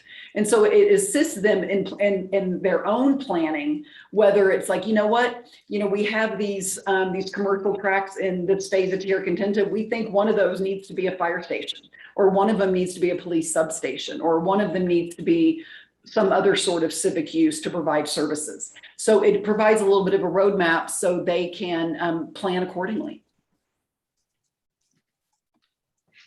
So on the fiscal impact for the 1,175 units, I must have missed it. Was it in our packet now? There was no fiscal impact in the packet. That was a condition of approval only. I think he was referencing the Ms. original. Jenkins, you had one that wasn't included? No, I don't have that. Okay. So we're planning for the future. I'll move on to my next question, and I'm sorry to belabor the commissioners and other people, but this is the biggest project I've seen since I've been on the commission. So I want to make sure we do it right. And I know it's only a master plan, but water, I asked if you can give us a breakdown of what you thought, and they said you would have something generic for us because you did not know what the build out is going to be exactly. So were you able to do that, Ms. Jenkins? Yes, the water budget based on 1,175 units is about 165 acre feet on average, depending on, and that will be determined by the final unit mix. Obviously, apartment homes use a lot less water than single family homes. But when we look at the spectrum of water use from the most efficient to the largest water uses, that we're going to probably be looking at around 165 acre feet a year. You keep referencing the 1175, but you've already approved for that, and we're working on the 1500. So yeah, at 1500, were you able to get it 100 units? Yeah, at 1,500, if we achieve that total amount of units, we would be looking at around 200 acre feet per year. And is that 200 acre feet on it does not include the 40% affordable because they don't have any water rights? Yeah, so the affordable, the dwellings that satisfy the city's affordable housing requirements, the city of Santa Fe provides water for those dwellings. So that's a total water budget for the project. But as far as the water rights that would be provided, the water that the developers will have to provide to the city will be basically 60% of that. Okay, so it's 200 for the whole project is an estimation, give or take. Correct. Okay, and then I also asked about schools, and the reason schools is because I don't think Las Solares was successful as it should have been or could have been with schools. There was a problem with do you get anything from saying that's a buildable site and they're happy with the property you set up on? Yes. Mr. Chair, your microphone is really bad right now, and I cannot understand half of what you said. Is there a way that we could maybe move closer to the router or something? Or keeps breaking up. I'm sorry to interrupt. Okay, well, I'm as close as I can get right now, so I cannot sign off and get back on, but I asked about the schools. Yes, I'm going to go ahead, if I may, I'll share my screen and I can address that. I'm glad you brought that up. So what we have here on the left was the original proposal. So tract 56 is the proposed school site. And then we have tract 57 down here, which is a residential tract, and it has a roadway access here. Because this tract will accommodate more than 30 homes, it requires 2 access points. So we were originally proposing a gated emergency access drive actually through the school site. That would be gated and they could use it as part of their internal circulation. But the school district informed us that they can't do that. They've done that type of thing in the past, but they said now that they really need their sites to be secure. And so they said, we need to figure out an alternative. So we came up with an alternative. And I have an email that I could put on the screen from Shirley McDougall, who manages real estate for the Santa Fe Public Schools. And I believe Shirley might actually be here. I'm not sure. Do you see her, Noah? Could she be elevated? I just promoted Shirley to a panelist. So Right. Wonderful. So, and if you see on the right is we made a revision. So basically we took 58 is one of our mixed use tracks. So we just moved it across the street and we really like this design so much better. I mean, I love how these things work out. So we move it across the street. So we have our mixed use tracks here. They're across Paseo del Sol from one another. We were able to expand the school tract and actually expand it into some better terrain. So the terrain is more gentle here. And then we were able to punch in a new road. So now tract 57 has 2 access points. And this also provides excellent access and circulation opportunities for the school. Because we know with parent drop off and all that kind of stuff and traffic circulation, it's really important that that can be designed in such a way that it works really well. So we reviewed this revision with Shirley, and I would let her speak for herself, but they are happy with this layout. I've got a microphone working. Hey, yep, we can hear you. Okay, good. Yeah, we're really pleased with the Ms. revisions. McDougall, Yes. I'll need to swear you in. Ah. Thank you. Please raise your right hand. Do you swear under the penalty of perjury that the testimony you're about to give is the truth, the whole truth, and nothing but the truth? Yes. Thank you. Please state your name and address for the record. Shirley McDougall, 5 Rainbow Ridge Lane, Santa Fe, 87505. Thank you. You may proceed. Really not much to say about it, except that it's an improvement over the old configuration. And ultimately, the way our procedure works is that this acquisition has to be approved in a public session at the school board meeting, but the school board is aware of it. And we appreciate Jennifer coming up with a better idea that's actually a little more level as well, because what you can't really see there is there's a giant arroyo that is along the edges there. And so the land falls off pretty dramatically. So it makes this tract easier to build on. Ms. McDougall, thank you. When do you think that'll go in front of the school board?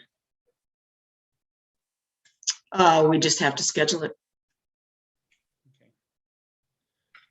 Thank you so much. Ms. Jenkins, all I need is the breakdown on the old team. I think I'm ready to yield the floor. Great, I have that information. So out of the existing dwelling units, we have a total of about almost just under 3,200. And of that about 437 multifamily units. And there were, there's 1,310 affordable out of that, which is the 40, we're actually up at 41%. And then of those affordable, we have 437 affordable multifamily and 873 affordable single family.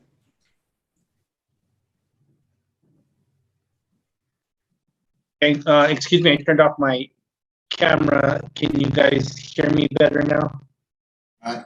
Chair, not much better. Not much better. Okay. Well, let's get through this. I don't have any other questions.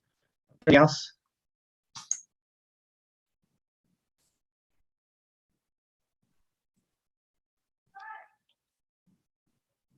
I don't see any hands. You, Mr. Burke? Mr. Chair, Commissioner Setenya? I do not see any hands. Okay, Commissioner Setenya, I saw your hand go up. Yep. Go ahead.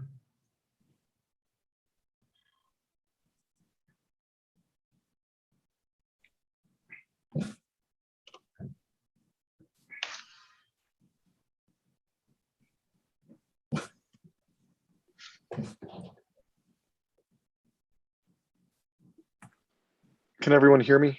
Setenya? Yes. Yes, thank you. I move that we recommend the governing body approve the proposed master plan with design guidelines subject to conditions of approval recommended by staff and technical corrections listed in Exhibit A.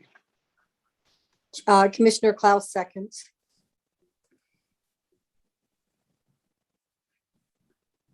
We have a motion and a second. It's open for discussion. Commissioner Faulkner?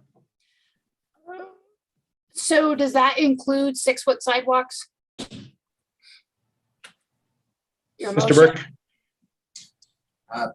Chair, thank you. I did not hear that specified. So if it does include 6-foot sidewalks, it should be included in the motion. So I would like to offer that as a friendly amendment to the motion, that this move forward with 6-foot sidewalks. Commissioner Faulkner, let me ask Mr. Escobar, is that not a condition of approval from MPO? That is a condition of approval of MPO. And so approval of this case with staff conditions will include MPO's condition for 6-foot sidewalks. Okay, then I withdraw my amendment. Okay. Any other discussion?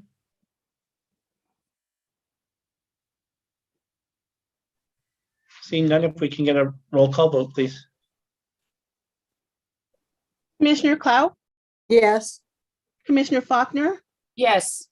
Commissioner Hogan, Yes. Commissioner Garcia, Yes, I'd like to explain my vote afterwards, please. okay, Commissioner Lawrence, Yes. Commissioner Setenya. Yes. The motion has been approved. Thank you, Commissioner Garcia, if you would like to explain your vote. Thank you, Mr. Chair, fellow commissioners and staff. I just, again, I see the need that we need to have additional housing in our areas. And I have reservations about growing so quickly without a great plan for amenities that are provided to the area. But at the same time, I just commend everyone's hard work on this. It's a big project. I think it's one of the biggest unit phases that I think we voted on as a commission. So thank you, guys. Thank you, Commissioner Garcia. We have no findings in the packet for this one, so we'll move on to the next order.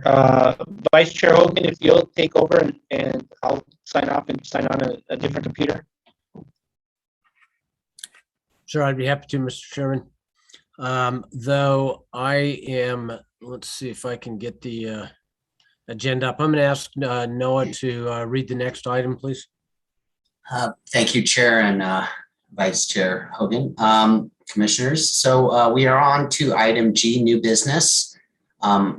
The first item under new business is case 2021-3811, Villas de los Solares Unit 3 Master Plan Amendment. This will be heard as a package, so there will be multiple motions, but the cases of item number 1, 2, 3, 4, and 5 of new business will be heard together as one package. That is case 2021-3811, case 2021-3814, which is Via de los Solares Unit 3 General Plan Amendment, case 2021-3815, Via de los Solares Unit 3 Rezoning, case 2021-3816, Via de los Solares Unit 3 Preliminary Development Plan, and finally, case 2021-3817, Via de los Solares Unit 3 Preliminary Subdivision Plat. So with that, the applicant and staff are here. Thank you, Noah. Would we have the staff report, please, Mr. Luxon? Yes, thank you, Vice Chair and members of the commission. I won't reread through the case numbers. I will just say that in all of these cases, Jim Siebert of Siebert and Associates is acting as the agent for Ross's Peak Holding Limited as the owner. All of these cases involve 6.8 acres at 4601 Rail Runner Road, and the property is currently zoned R6. At its heart, really it is a lot of cases and, a lot of motions and approvals, but at its heart, this is a 44 lot subdivision.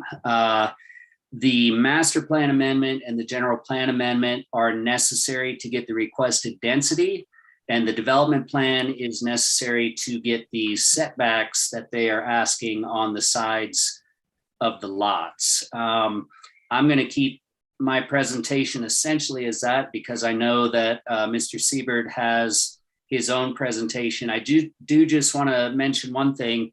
Condition number 4 in the staff report has to do with an MPO's request for a trail connection directly to Governor Miles Road out of the northeast corner of the development. And Mr. Siebert is certainly open and the applicant is open to fulfilling that request, but he's requesting something slightly different due to conditions on the ground. I will let him address that in his presentation. And just in the interest of time, I will leave my presentation at that and certainly can answer any questions when we get to that point. Thank you. Thank you, Mr. Luxon. If we could hear from the applicant.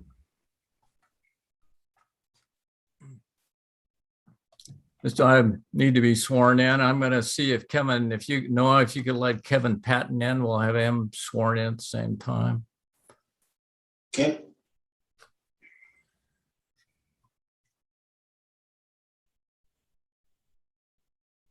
Are you ready to be sworn in? Yes. Thank you.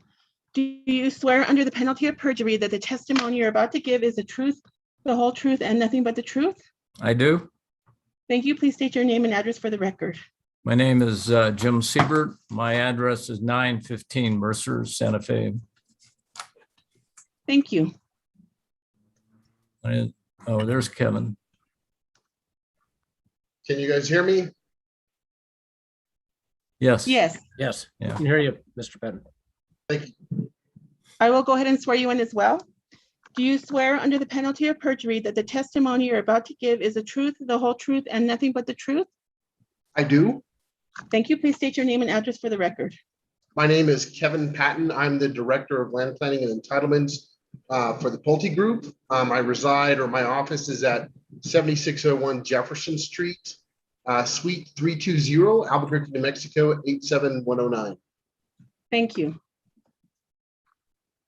So I have a PowerPoint. I'm going to walk you through the kind of basics of this. Can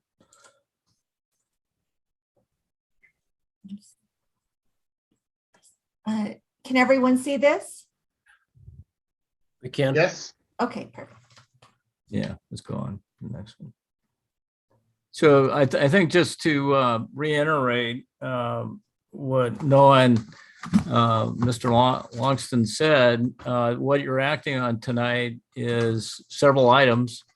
And I'll just go through each of those. It's a general plan amendment, and it's from low density residential, 3 to 7 dwellings per acre, to medium density residential, 7 to 12 dwellings per acre. It's an amendment to the Los Solares master plan, and it increases the density from 6 dwellings per acre to 7 dwellings per acre. The rezoning is from R6, 6 dwellings per acre, to R10, 10 dwellings per acre.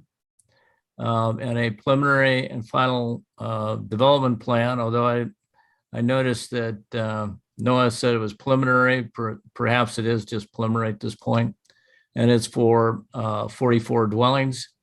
And the subdivision plat, which is a preliminary subdivision plat, is for 44 lots. In terms of the subdivision plat and development plan, that remains with the Planning Commission. The general plan amendment and the Los Solares plan amendment and the rezoning go on to the City Council. So the site is, let me take over this. This is Governor Miles Road here. This is Rail Runner, and this is Beckner Road. And all these roadways are in place currently. So it has actual multiple points of access to the property. Go on to the next one. This is the zoning that surrounds the property. To the west is principally C2. To immediately to the north as well is C2, which is general commercial. And then this is actually units 1 and 2 of Villas de Los Solares, and it's zoned R12.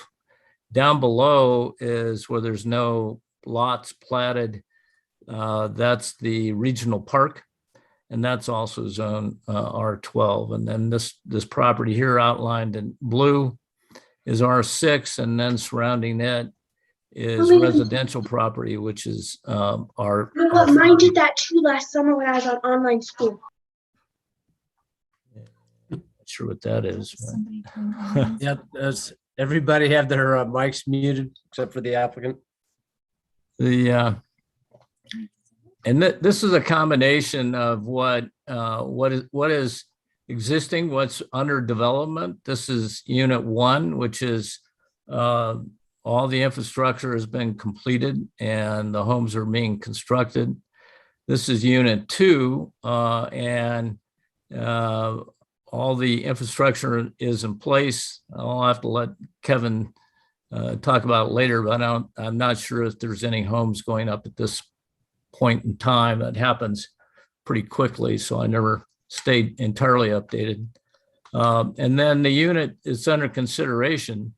This is unit 3, and then once again, this is Rail Runner Road and Governor Miles Road at the north here. And let me talk about density. The total area of the tract is 6.79 acres. The current zoning is R6, which in this case, because we have no steep slopes or floodplain, allows for 6 dwellings per acre. So if you multiply 6 times 6.79, you come out with 40 dwellings. But in addition, because Pulte provides for their affordable housing on site,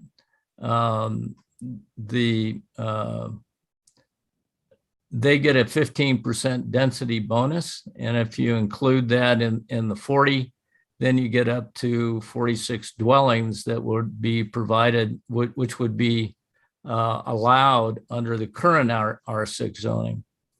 The requested zoning is R10 and allows 10 units per acre. The number of proposed dwellings actually that we're proposing with the preliminary subdivision plat is 44. So we're actually 2 dwelling units below what would be permitted by the existing zoning. And this is an indication of the project itself, a close-up. It's a kind of a winged roadway with two cul-de-sacs on either end. There is the possibility we design it so that there could be extension on the one to the right as the property develops, which is currently vacant, except for one housing unit immediately near it. And there was the issue of parking is that in addition to the two garages, all garages are 2-car garages. The driveways are designed to accommodate 2 cars. And then in addition, there's off-lot parking for 28 parking spaces. And that occurs here along the street, which is right here. Since these are what's called alley fed, we had to go to some fairly unusual design to accommodate these units here. And then these units here are also at the end are also alley fed. But otherwise, these units are more traditional in nature. The garages face the streets, but that's the reason we can't accommodate the additional parking, off-lot parking on this development. The one thing I need to mention is that this really is an extension of units 1 and 2. And the covenants, the same covenants that apply to 1 and 2, and the same covenants that apply, or the same homeowners association that applies 1 and 2 will also apply to this particular unit here. The storm drain, there is a drain that comes under here and it's carried through the property, and the water, this is the normal drainage on this property is to the south. So the pond is located in this particular area here, which discharges it directly into a channel, drainage channel right here. Oh, let me point one other thing. The red hatch is the secondary access, the emergency access that is required because we have more than 30 units. We have to have a secondary access. It would have some kind of access control here, but obviously allowing fire vehicles to enter easily. And I can say too, I keep doing this, don't I? That all these improvements on Rail Runner Road that you see here, including this left turn lane, have actually already been constructed.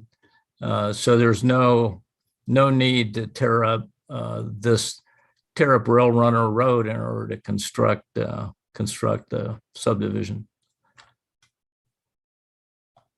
And this is a description of how the units actually fit on the lots. Once again, it's more traditional in the sense the units 1 and 2 were generally loaded off the back with an alley, and the alley was obviously the garages face the alley. In this case, the garages face the main street, which is just a city dedicated street. And let me let Kevin step in here and talk about how these units are actually designed relative to the lot. Thanks, Jim. So as Jim's exhibit does explain, one thing it doesn't do is it doesn't really show where our sidewalks are. And I apologize, we probably should have had an exhibit that showed you where the sidewalks, but they basically come off the patios that are on the outside edge, and they head towards, for instance, Rail Runner. In this case, they would head directly towards Rail Runner. They would then do a 90, and they would both come in to meet at the shared pedestrian access that's pointing at the property line. At that point, there is an opening in that shared property or right there where they're pointing. where folks, there might be steps, so there's definitely a landing. There might be steps that come, from the left or right as you come in. So if you're coming in from Rail Runner, let's just say you're walking on Rail Runner, you make a right. Let's say you're heading up on Rail Runner on the right side, you're heading in the up direction. At that shared pedestrian access, you'd make a right. There's an opening in the wall. You'd come. You then have to. There'd be a landing. You would then decide whether or not who you're visiting, if you're making a left or a right. We do have a wall that's set back off that landing. It's just a short wall. Depending upon the elevation difference, there may or may not be steps. But let's say you would head left. You would head left, and the sidewalk would then take you to the patio or the front door. In this particular case, if you're not on Rail Runner, and let's say you're on the interior roadway and you're parked somewhere, you could walk up just like you would in a normal subdivisions where the garage is in the front. We also have a pedestrian access and a sidewalk that accesses a gate, just an iron, like a view gate or a view fence that you would see in our communities. You could go there today and actually see this in person, so I apologize. And then there's a sidewalk or a patio that would then take you to the front door if you were heading that direction. So there's two means of access for folks depending upon where you're coming from, whether it's Rail Runner or if you're coming from the interior road. So just talk about why at least I feel that, the additional density is appropriate. This is the bus routes that for this area of the city. This once again, is the project itself. This is Governor Miles Road. There is a current bus stop on Governor Miles Road. Also, when it goes up to the Santa Fe Mall, then there's a bus terminal that you can catch other buses to go in multiple directions around Santa Fe. So it's got excellent transportation. Next one, we'll talk about some of the trails. This is Governor Miles Road. It's got a 10-foot trail. It's a city trail, and it was designed in conjunction with city staff. This right here, did my thing go away? Yeah, I can't see it, but it's the concrete between the trail and the sidewalk there. And it was actually something that the city had requested that it be part of the base for a bus stop. And my assumption, in the city said, well, we'll take care of doing the rest of it. My assumption is they're waiting until the project is more complete and has more residential homes. But Kevin was talking about how these units work in terms of the access from either the sidewalk or a trail. In this particular case, this gap here is the same gap that would work on the project off Rail Runner Road, Nava. Next slide will show you a picture of that. This is the another city trail that was constructed by Pulte on Rail Runner Road. And once again, this is the opening that Kevin was talking about. And the exact same motif here in terms of the wall and the openings will be duplicated on the other side of the roadway. So in terms of the trails, Las Saleras probably has the most extensive trail system of any project that's ever been developed. And I'm going to show you just some of the trails that have been, some have been completed, some are planned. This trail actually is one that we've agreed to, Pulte has agreed to build on the south side of Governor Miles. Eventually it will go through and connect in the Chamisa Trail. You can come down to Nava Day and connect into the trail system here. So you're not far from that. This is in place. This is in place, the trail system, and this is in place. It comes down into the park and stops a little short here. This trail has been completed about here, so there's a little missing piece here. And some of these other trails, this is the one that connects into Navade at this point, all these, and then actually takes you up over to the school. There's also a trail along Beckner Road. When everything's completed out here, all these trails will interconnect, and hopefully at some point we'll be able to take you the Rio Chamizo Trail and then take you all the way into downtown Santa Fe. So it's got both the ability to bike to downtown and the ability to easily take a bus to downtown. Did I go the wrong way? Yeah. So the two areas we were talking about, one of the conditions is the MPO would like here, I guess it doesn't show up very well, but the orange hatching, they would like to have a city trail going through here. Unfortunately, what happens is Governor Miles Road is here and drops off very precipitously at this point. The engineers are concerned they just simply would not be able to meet the ADA standards for percentage of grade. This is the emergency access I talked about, and we would propose to use this as the access, pedestrian access. And the advantage of using this, well, first of all, it's flat.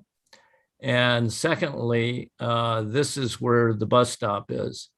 So if you were going to take a bus, then you would go this particular direction to get to the bus stop. And that's it.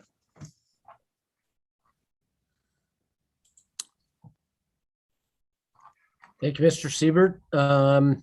This is a public hearing. Is there anybody from the public that would like to speak?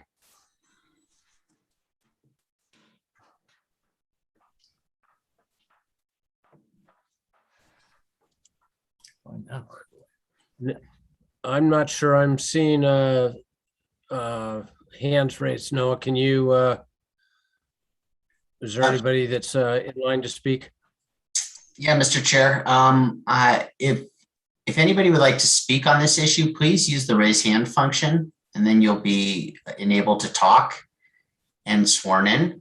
So I see a hand going up and down. I think it's Susan Edmund Keibel. So I'm going to go ahead and allow you to talk, Susan. Please unmute yourself right now, and then you'll be sworn in and be given 2 minutes to speak. Burke, Yes. can you hear me okay? Or am I still muffled? Oh, yep, Chair Gutierrez, we can hear you. It's very clear. Okay, I'm back, and let them speak for what they need. Don't cut them off at 2 minutes, please. Okay, Miss Susan. Yeah, it's actually, well, you can swear both of us. My name is Edmund Kibble, and my wife is Susan Kibble. Okay, perfect. Susan and Edmund, do you both swear under the penalty of perjury that the testimonies you're about to give are the truth, the whole truth, and nothing but the truth? I do. I do. Thank you. When each of you speak, please state your name and address for the record.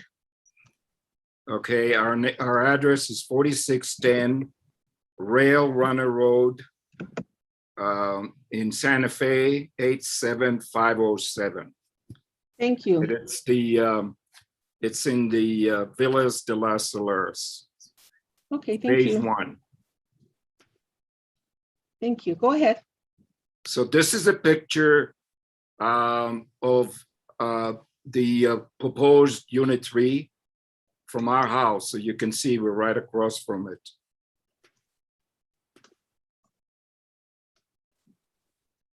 And excuse me, Edmund, I would just say, when you want me to change a picture, just tell me. Okay. Hold on for 1 second. I've got some notes here that I've attached that I would like to use. So just bear with me for 1 second.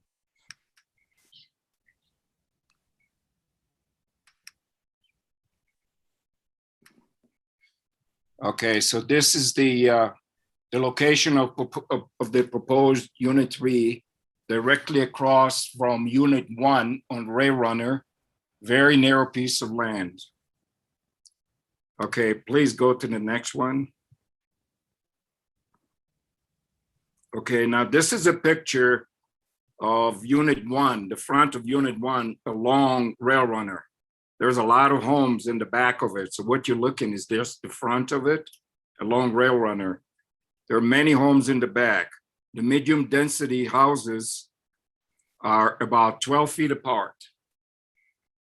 And I'd like you to notice the deceleration lane in front of the homes on Rail Runner. This is a deceleration rate for a 60-mile-an-hour locomotive to be turning into Pulte's development. Totally unnecessary. And then there are two residents. So each one of these homes you're looking at, as you've heard from the previous presentation, is actually two homes. So two residences. Okay, so this, please, can you get the third one? Third picture. Yeah, okay. So this is the proposed unit 3 looking southeast. And there's a huge single family home development right next to it. It's called the Estates de las Solares. And it's right adjacent to that piece of property that they're trying to use as Unit 3. You go ahead and show the next one, please, Mr. Goodson. Okay, that's a view in the opposite direction. And it's looking toward Governor Miles and that very narrow piece of land. Please, the next one. Okay. There is absolutely no parking on Rail Runner. So what you're looking at is the both sides of the streets. There's no parking for anybody. So the talk that I heard about getting into your front house is really very misleading, because if you have to walk all the way to an opening someplace in order to get in, and then walk down through the back, which means through an alleyway to the garage to be able to get in. And then you have to either knock on the garage or open the gate to get in. In other words, the front doors are totally useless. Okay, so this is my, this is the end of my picture presentation. I would like to make a statement. I represent a group of homeowners throughout the development.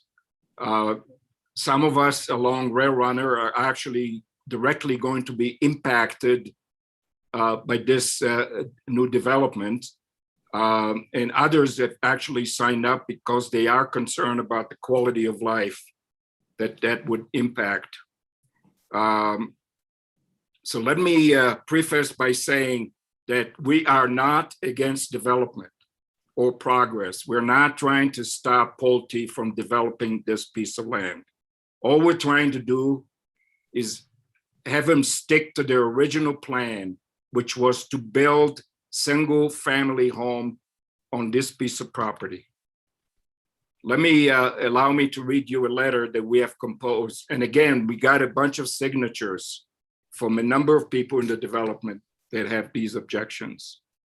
So dear commissioners, We, the undersigned residents of Villa de las Solares, are writing this letter with the intent of expressing our opposition to the proposed zoning change for the site to the east of Rail Runner in the Las Solares subdivision, Unit 3. Pulte Group is asking for a zoning change from R6 to R10 to build 44 two-story townhomes on Rail Runner Road across the street from Phase 1 and Phase 2. This zoning change raises the density of a site from low to medium and add all these additional plots. The site in question was originally allocated for development of low-density single-family homes. We object to it for the following reasons. One, the subdivision to the east of Rail Runner is currently a low-density area. Changing the single plot of land under question to a medium-density zoning would be inconsistent with the current land use to the east of Rail Runner. Moreover, this plot of land is very narrow. A high-density townhome development in this lot would tarnish the aesthetics of this subdivision. Parking is sorely short in the subdivision and forbidden on both sides of Rail Runner and Governor Mile roads. Those of us facing these streets have only a few parking options behind our homes. The new Phase 3 unit plan as even fewer parking spots, exacerbating this issue. There are very few plans for open space or walking trails in the proposed Phase 3 development plan, further blemishing the subdivision. The new development would overburden Rail Runner Road, which is already facing traffic problems. Due to these reasons, we object to the high-density residential development on this land and the change of zoning being sought. Sincerely, the undersigned residents of Villa de las Solares. I really implore you to make the right decision by rejecting this zoning change. Our quality of life should come ahead of Pulte's profits. Thank you for your attention. Thank you, Edmund. I'm going to ask you a quick question. You said you're representing a bunch of people. Are you an official neighborhood association out there or just a group of neighbors? Mr. Edmund, you have to unmute yourself. Oh, did I mute myself? Yeah. Can you hear me?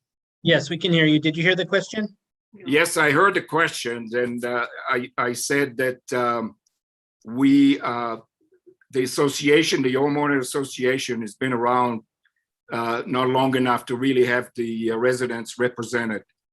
This is strictly our initiative as residents of the community, and we got signatures, and that's where we're presenting here. So we do not represent all of the members of all the residents of Villas de las Solares. Thank you. Thank you. Moving on with the public hearing, is there anybody else? Do you see any hands up? Mr. Chair, I don't see anybody else's hands up. Is there anybody else that wants to speak on this case?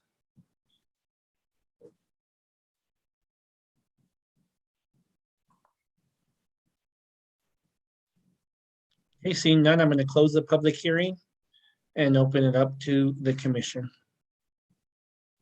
Secretary Clow. Thank you. I have a question. Why is there a request for rezoning to R12 when the current zoning of R6 would allow for, I think, 46 units, so 45 or 46 units, so 2 units more than what's being requested? Mr. Chair, Commissioner, the The reason is that under an R10, well, there's two reasons under R10. It's R10, not R12. Oh, sorry. The one is that it allows for a approval of design standards by the Planning Commission. And in this case, it would allow side yard setbacks of 5 feet for 2-story units or any building over 14 feet in height. The other is that as an R10 zoning, you're allowed to go down to 3,000 square foot lots. We have a few of those 3,000 square foot lots. Now we can offset that to bring it up actually to more than 4,000 square feet with common open space, but it just R10 more than anything else gives us more design flexibility, and it's the same kind of design flexibility as we requested through a development plan in phases 1 and 2.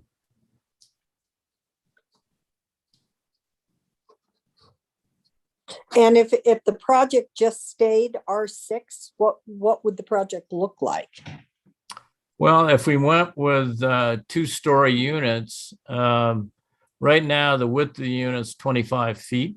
With a 5-yard setback, we have 35 foot wide lots. If we were to comply with the 10 feet on either side, we'd have to go to, you're adding an additional 5 feet on each side, which gives you 10 feet. You go to 45 foot wide lot. And we'd end up with, as a result of that, we'd end up with fewer lots.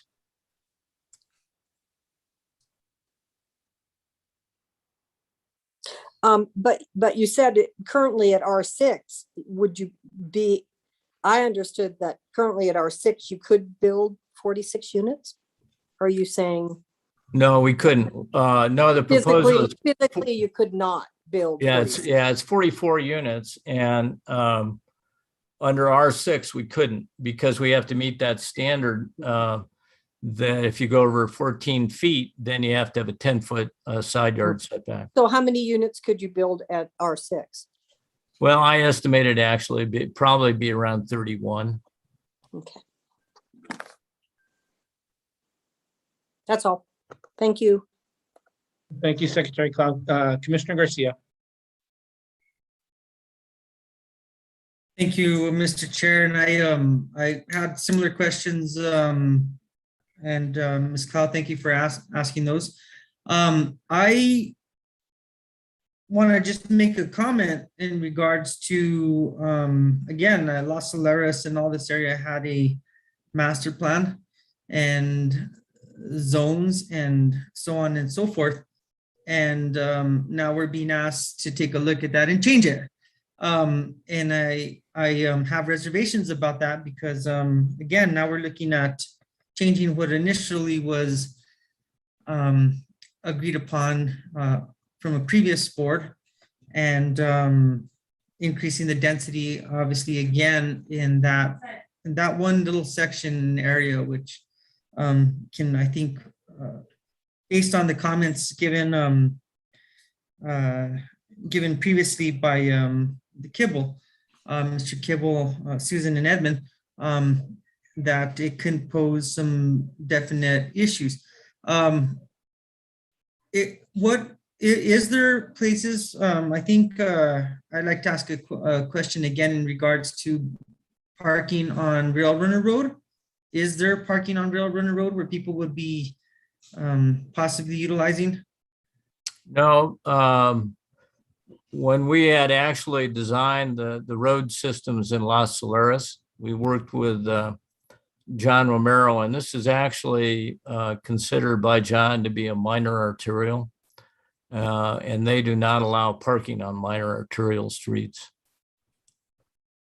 What is the potential of people still trying to park there? Because that does happen. I mean, it could be very dangerous.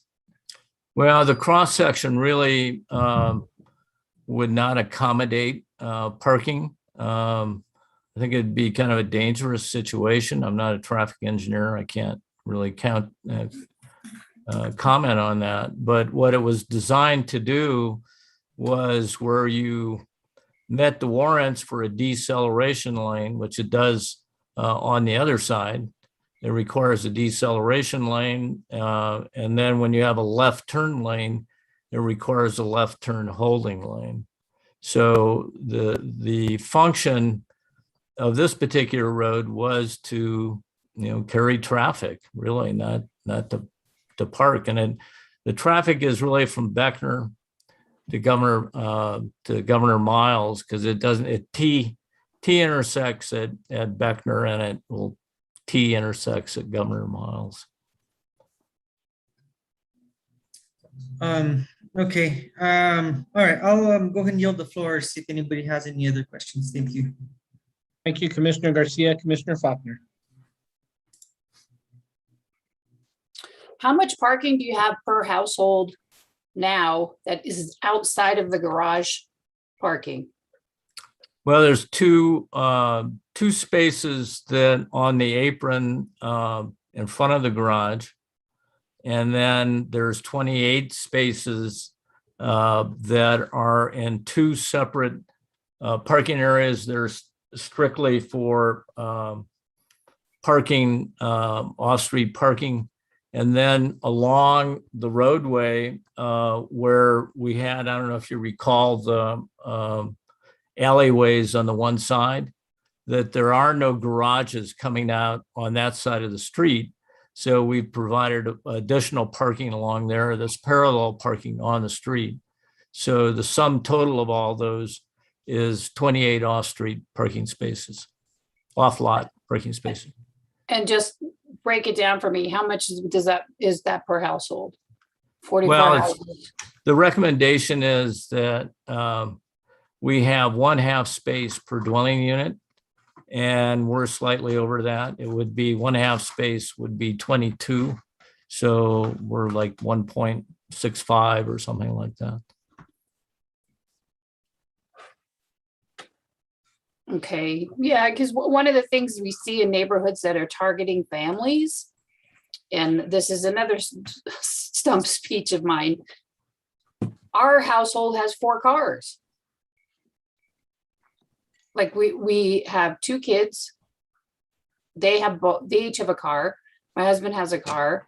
And then we have another vehicle for like a truck to do housework stuff.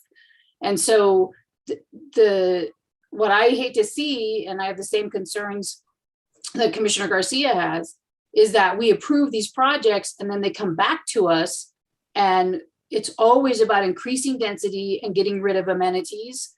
And that is an awful way of building.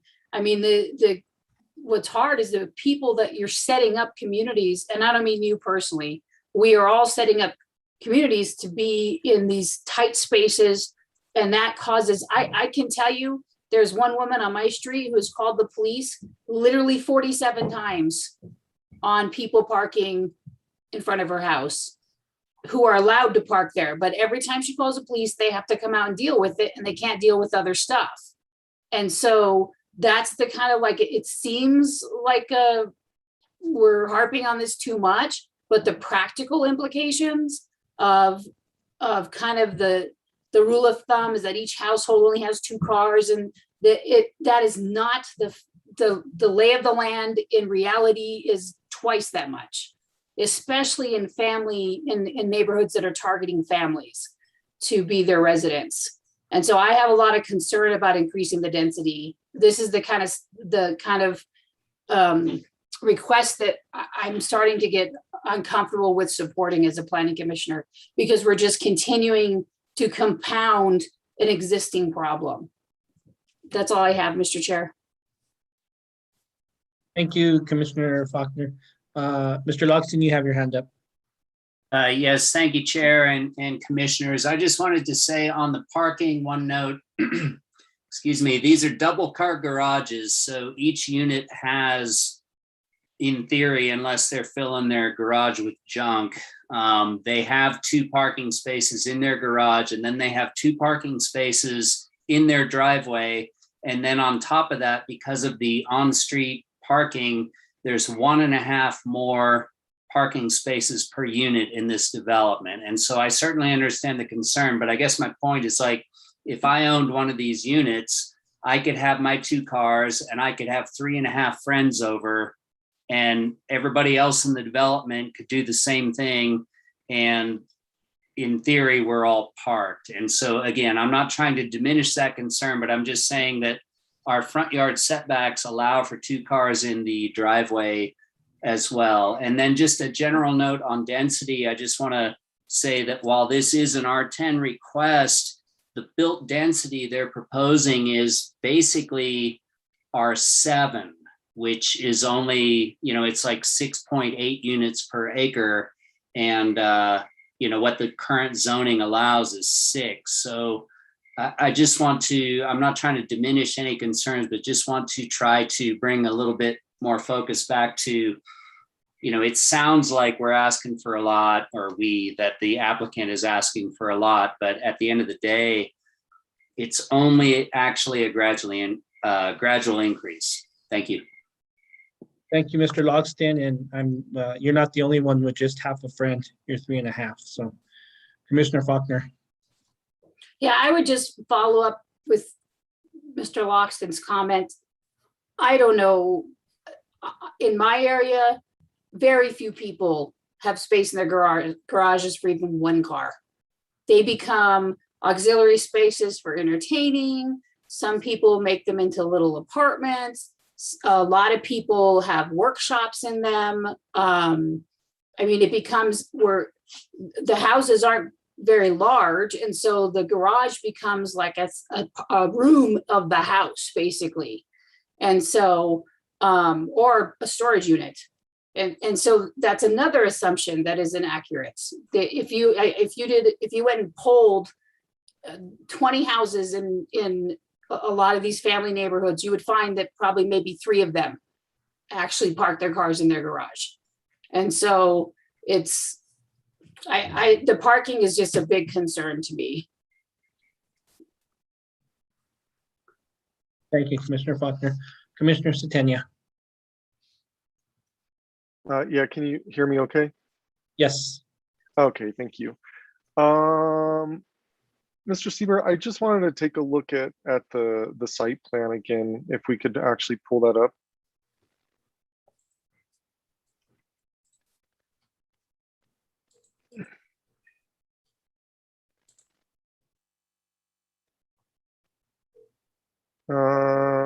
There, yeah, the next one, just of the development. Yeah, that looks good right there. Is there any close-up of the actual lots that you're proposing, like an individual lot, or how these actually come together? There we go. All right, great. I just want to understand the 5-foot yard setback. That's with regards to the top of the page, between the homes, correct? Correct. It's not between the homes. No, it's the side yards. So the distance between the homes is 10 feet. It's a 5-yard setback. So distance between the units is 10 feet. Yeah, no, I'm clear on that. Yeah, but that between the homes is a line. So 10 feet total, 5-yard setback, correct?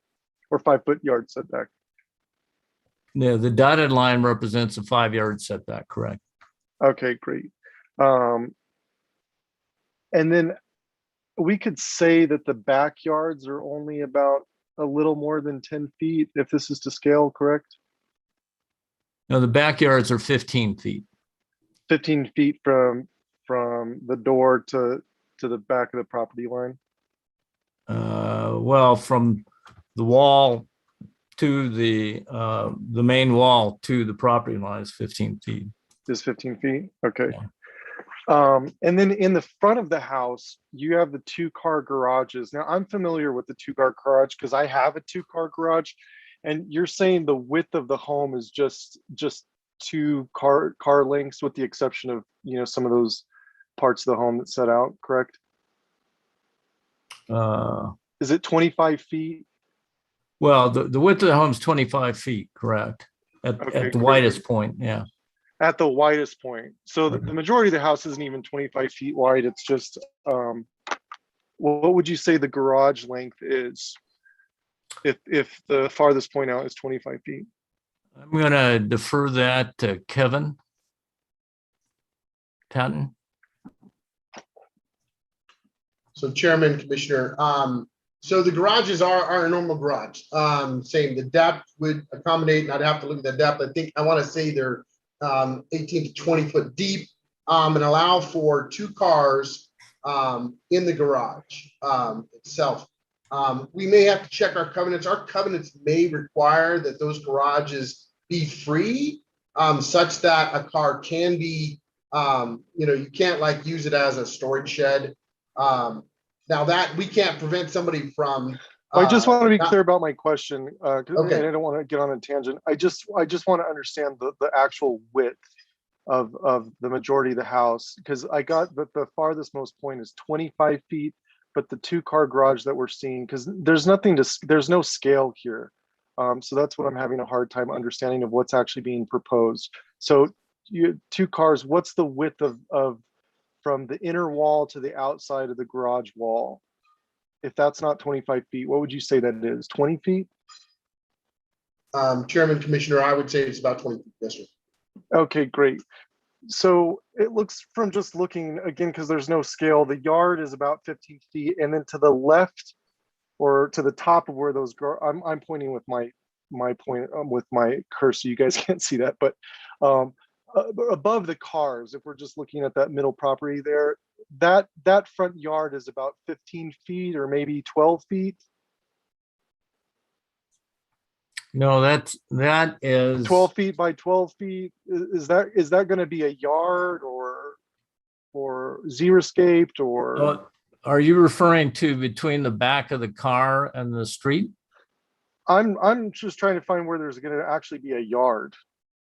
Well, in the front, there really there is what you have is the street itself. You have the back curb, and then you have the 5-foot planter strip, and then you have a 7.5 foot utility easement behind that.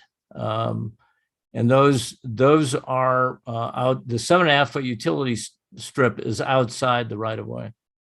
Jim, if I may, I think he's asking about the space between the driveways of the unit of the separate duplexes. Of the separate duplexes, yeah, right. Oh, is there going to be a yard there? If I may, Chairman, Commissioners, the dashed line will have a wall. So that represents a wall between the units. And then so you have a side courtyard wall, so you can see the empty space.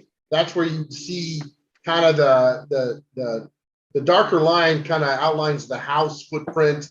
And then you have these areas that are open that notch out that are on the side that become part of the side yard courtyard. And then that rolls into to the yard that you see on Rail Runner that then just becomes a bigger portion there. I'm sorry, again, I just want to focus on the area I'm looking at, which is I'm trying to understand in the front of the house, is there going to be a front yard next to the driveway? I understand now there's going to be a wall, there's a 5-foot yard setback, but they're in the front next to the driveway. I understand the utility easement, but is there going to be any xeriscaping or yard next to those cars? Well, the yard. Yes, right there I where can you're step circling. in. Yes. Yeah, the yard is really right here. And what size of yard is that? I'm just trying to understand again, because there's no scale on this. Yeah, as I recall, I had to do this one time before. It's 12 by 15. Okay, 12 by 15. Yeah. And then you also mentioned, to Commissioner Clow's point, you've elected to go for a higher zoning because it created design flexibility, to use your words. And I just want to understand, my question is just to be direct, is what drove your design flexibility? Well, more than anything else, the ability to have a 5-foot side yard on a 2-story dwelling. And that allows you to do what? What was the rationale to have a 5 instead of a 10?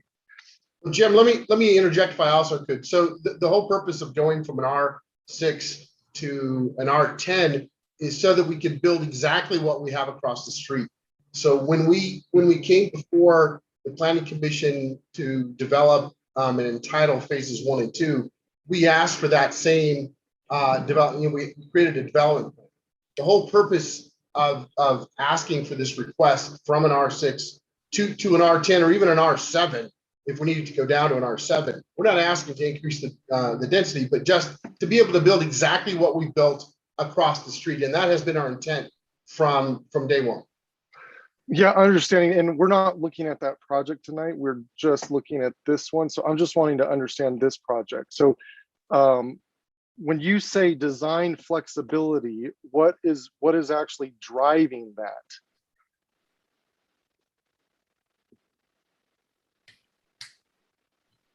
Well, I think as Kevin mentioned, the flexibility is to provide a unit that is, comparable to all the units that are across the street, and a unit that actually, because it is a higher, a more dense project, is a more affordable unit. So is it density, or because those units, if we actually take a look, those units that are duplexes are going for as much as single family homes. I think they're up to $200,000. So they're not cheap duplexes. I wouldn't use the word affordability with regards to the project next door if we wanted to point that out. So again, just looking at this, it sounds like what's driving the design flexibility is density, to be able to put more homes on a lot, to eliminate 10-foot setbacks so that you can put these homes. Now, I just want to put to scale because I think scale is important. So I just want to point out to commission, I have my foot, I have a size 11.5 foot. It's about a foot. It's about a foot long. And if I actually walk 1 foot right next to the other, you could start to measure what 5 foot looks like. It's actually the width of a little more than a width of a good sized desk in your house. And I think what's being proposed here is a wall and what they're calling corridors to the backyard, which is a yard, which is, if it's 15 feet, that's 3 times what's on the side of the house. That's a little bigger than the length of my couch currently in my house. Now, I understand that they want to do exactly what's across the street. I wasn't a part of that decision. But in terms of design, is it being, in design flexibility, is it being driven by profits over people? Because I know how much, the homes across the street go for. They're astronomically high. So from a developer's perspective, I'm trying to understand if it's driving profits, or do we really want to create communities that have the width of a desk and a wall between their property and another property, or homes that are designed only 20 feet wide and with yards only 15 feet to the back.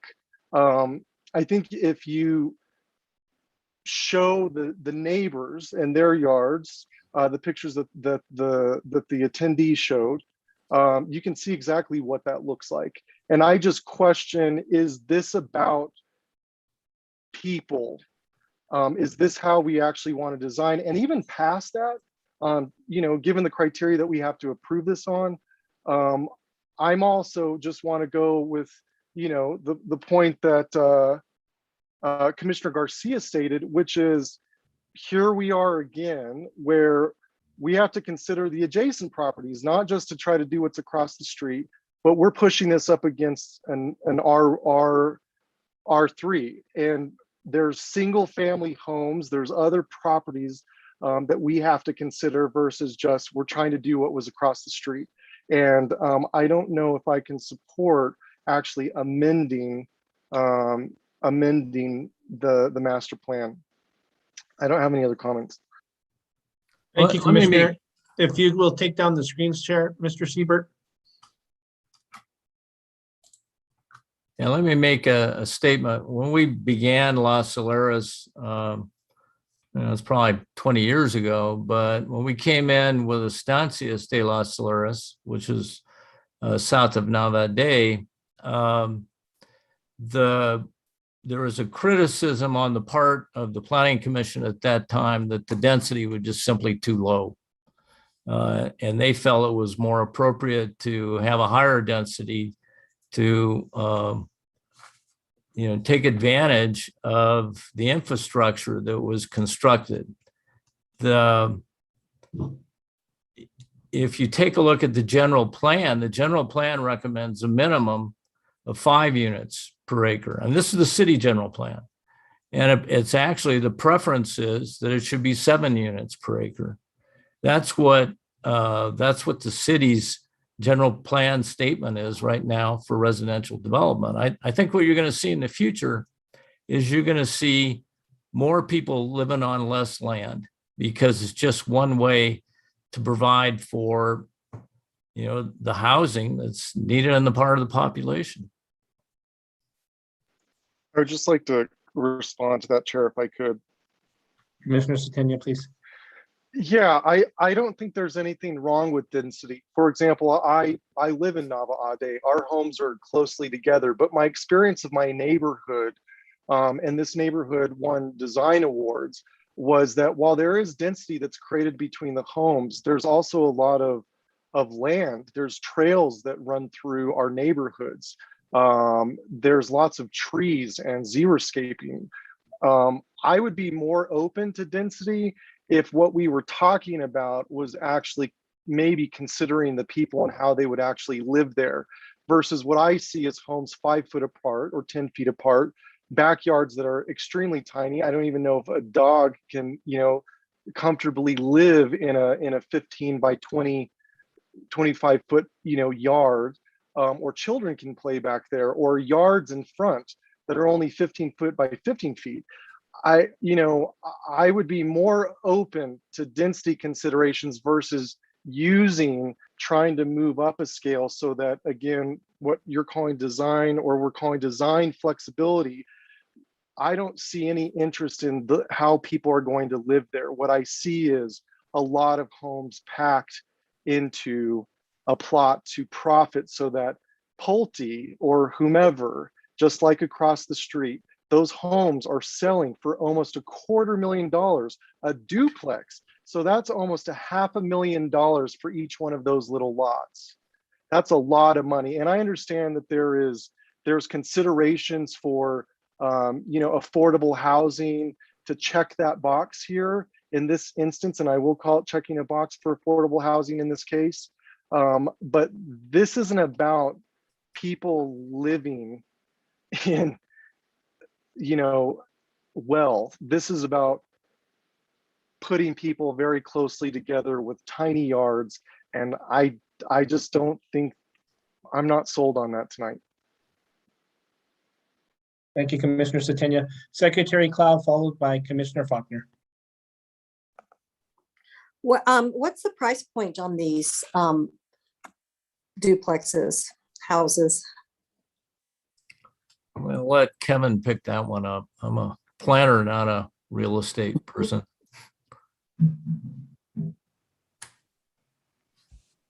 So Jen, moment, please. I sent you that in an email, actually. So let me find the email. I apologize. Moment, please. I can share that while I'm looking for this,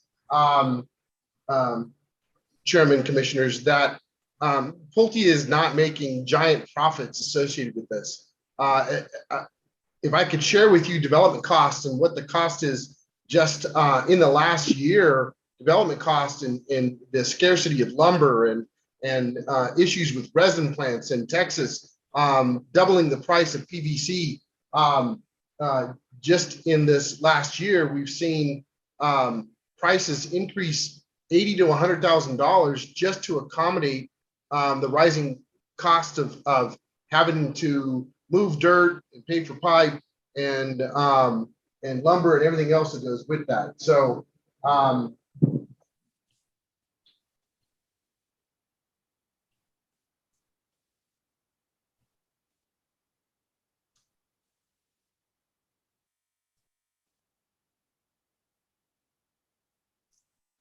here it is, hang on a second.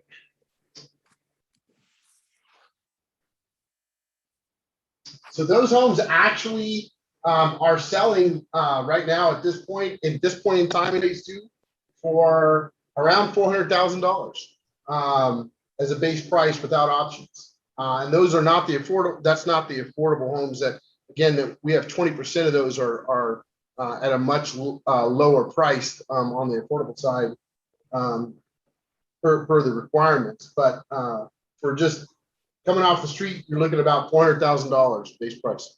Thank you, Mr. Patton. Mr. Burke, I see your hands up. Is there something you want to add? Thank you, Chair and Commissioners. And I know this is a really tough kind of area that the commission always kind of struggles with is financials, right?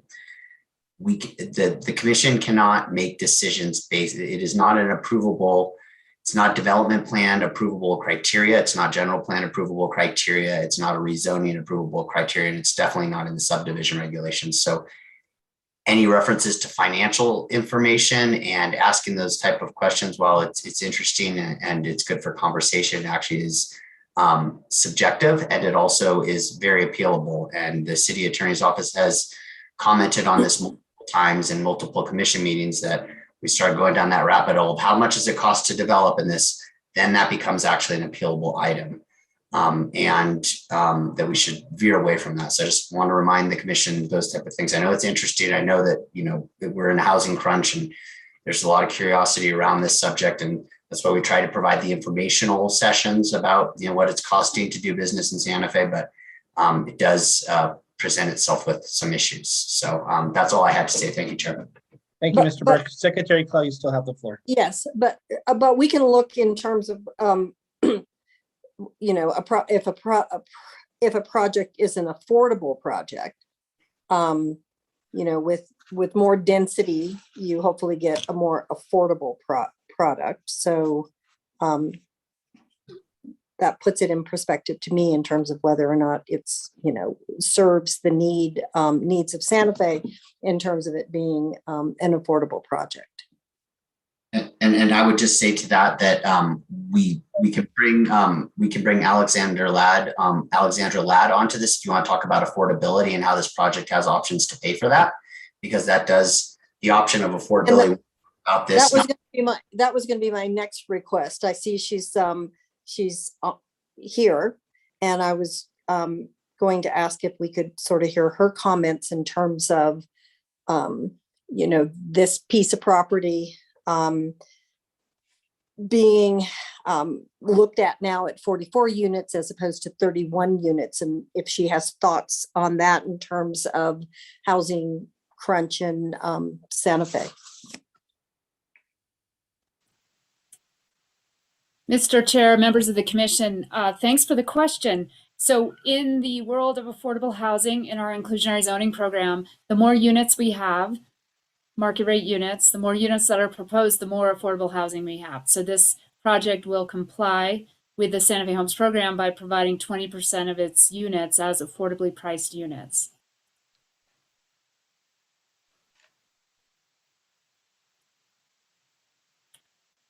Was there another clarification that I could help with?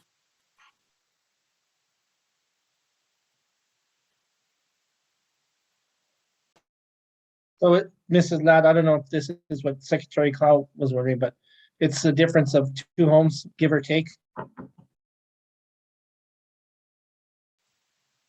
from the approved 31 to the 44.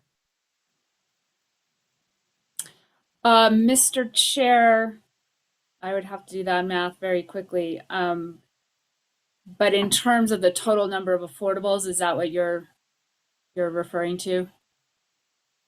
Yes. Yeah. Yes. So that it's 2 more families that would have a chance to buy an affordable home. Thank you. Secretary Clow, you still have the floor. I'm fine. Thank you. Thank you. Commissioner Faulkner, followed by Commissioner Garcia, and then Commissioner Satenia. So just to be clear, I'd like to hear this from the developer. If we approve this amendment, then that means there's 2 more affordable houses being built in this development. Chairman, Commissioners, no, ma'am, there's actually, so if we're proposing 44, that means we're this, out of the 44, we will have 8 affordable houses.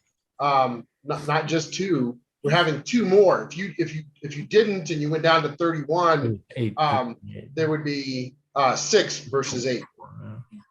Okay, that's what I was asking, is like what the difference would be between the 2. Like if you were at 31 versus 44. And Chairman, Commissioners, I'm not sure. I know Jim said that we haven't laid that out. I'm not sure we can afford 31. We haven't run the numbers at 31 to see if it can be Mr. Patton, developed. I'd like to stay on the questions at hand, if you don't Okay. mind. We have commissioners with hands up. Thank you. Commissioner Faulkner, you still have the floor. Yeah, and then just to drive home Commissioner Satenia's point about the distance between the houses, I'm 5'10". So the distance between the houses would be less than my height. And the houses are gonna go up like to 2 stories from what it looks like. And so whereas the wall would offer some kind of privacy and sound buffer on the lower levels of the houses, it would not offer that in the 2nd story. And I live in a house that's 8 feet from another house. And there's been times where people have rented that house and they've had teenagers who are blasting music in their room. And my house is a separate building. And because of the closeness and you could hear, there was a constant struggle over that issue too, because of how close the houses are. And so 5 feet is like really, really close. It's shorter, it's smaller than a person, than an adult. And so anyway, that's all I have for now.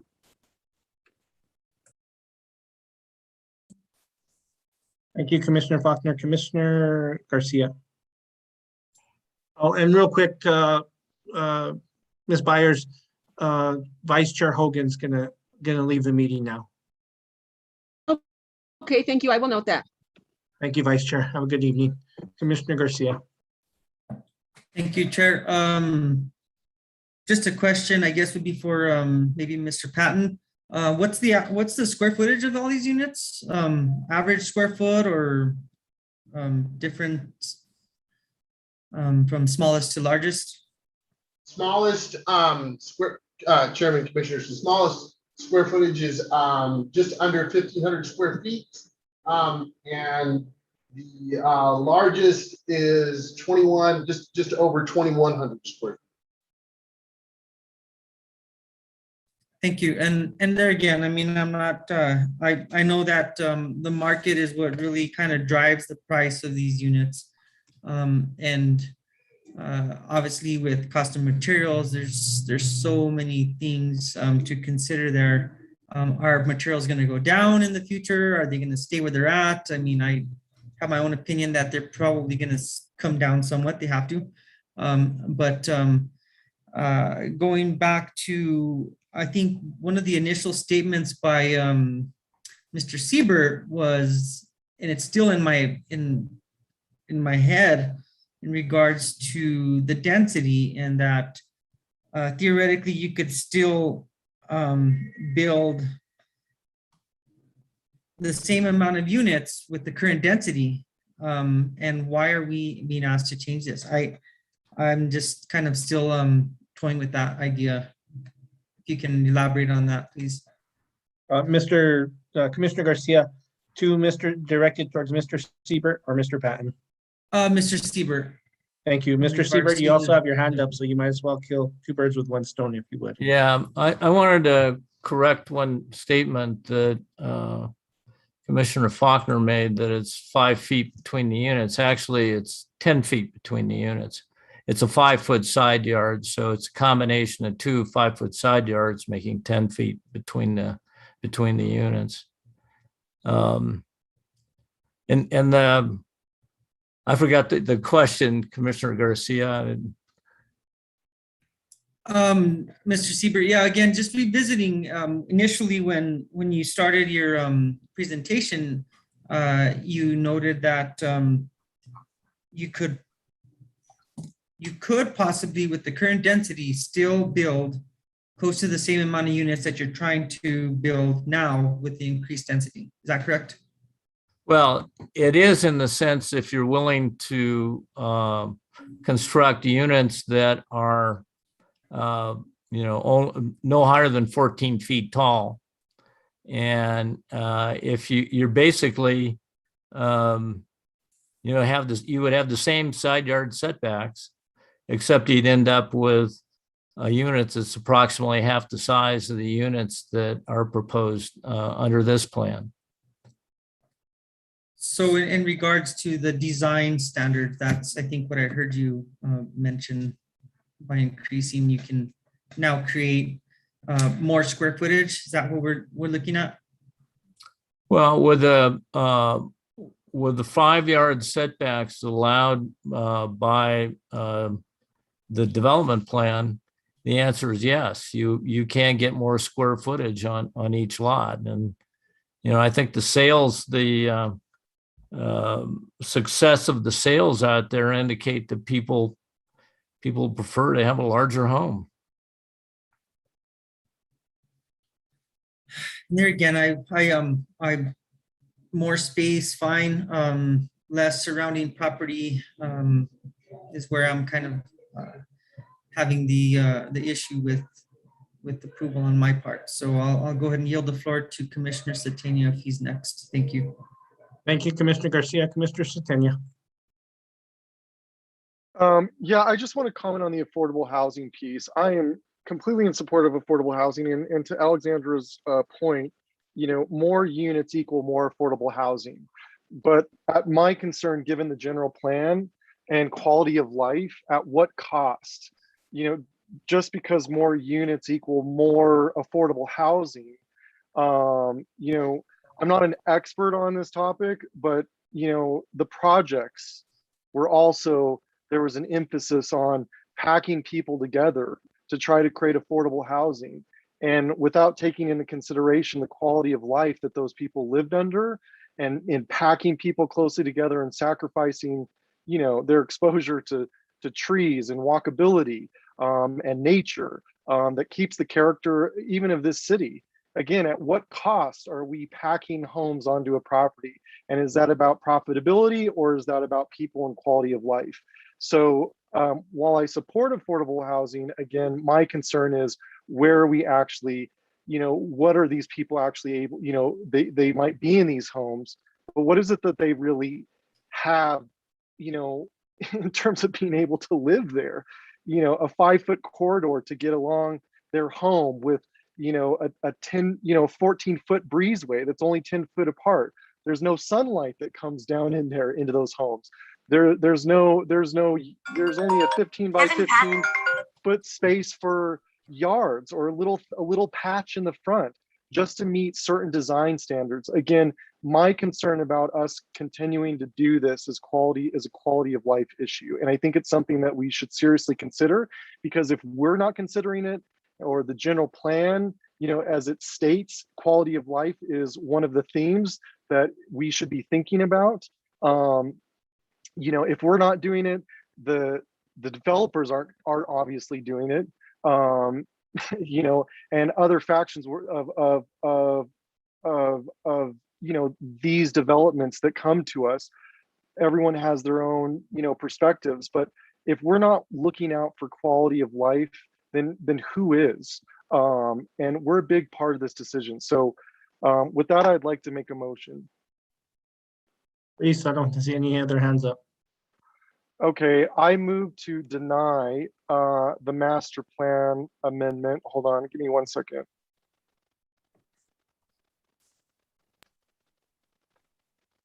I recommend that the governing body deny the Los Solares Master Plan Amendment for case 2021-3811 based on condition criterion number 2. Criterion number 1, the master plan is consistent with the general plan. I believe that is a no based on quality of life. So that's my rationale. And I don't think we have to do any other votes if the master plan is denied. Commissioner Faulkner to second. Okay, so Commissioner Satania with the motion, Commissioner Faulkner with a second. I'm gonna open up to commission for discussion, but Mr. Siebert has his hand up. Go ahead, Mr. Siebert. Well, I just wanted to point out, you talk about there's no quality of life. I wanted to point out that Los Solares, immediately south of this project, within probably 300 yards, has provided for 33 acres of a regional park. There's 2 soccer fields. There's currently being a dog park being constructed. There's going to be a children's play yard there. In addition, over on units 1 and 2, there's a very extensive park. It's 10 acres in size. I think what you find is, this is a reflection maybe of what's happening, everywhere in the United States, that people, especially as they age, don't want to have a lot of things to take care of. So they would prefer to have, smaller yards and that require less maintenance and have more common features that are maintained by somebody else, either the city or the homeowners association. So I just simply wanted to point that out. Thank you.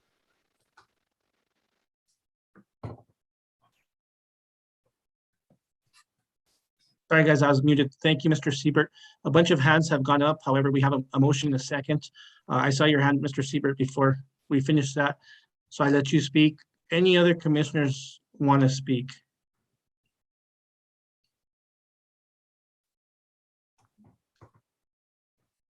Okay, I don't see any commissioners with hands up, so I'm going to ask for a roll call, please. Commissioner Clow, Yes. Commissioner Faulkner, Yes. Commissioner Garcia, Yes. Commissioner Lawrence, No. Commissioner Satania. Yes. The motion has been approved.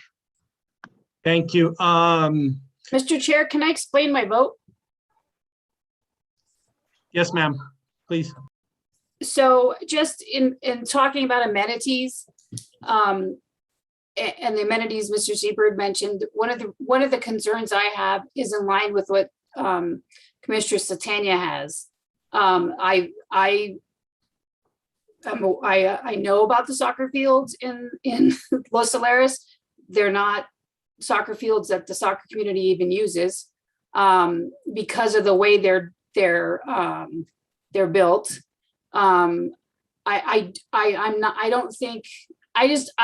agree that we cannot continually just do housing with no consideration of anything else that goes into community. And thank you. Thank you.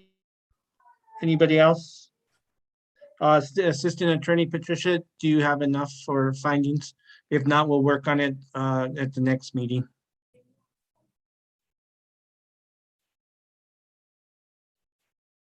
Yes, I think that's enough.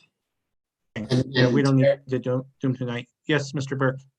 Chair, there does have to be motions on the rest of the cases, and there does have to be negative findings on the rest of the cases. Okay, we'll go ahead and take motions on the rest of the cases. We will work on the findings next meeting. We have one more case in front of us? Correct. Okay, so we can. Chair we can work on Gutierrez, point those. of order. Yes. Yeah, I Mr. just want to Centeno. check with the city attorney to make sure that that's accurate. We don't, just because it's been presented by staff to vote on something does not mean that we have to actually take that. We can table those. Could we table those indefinitely? Is that available to us?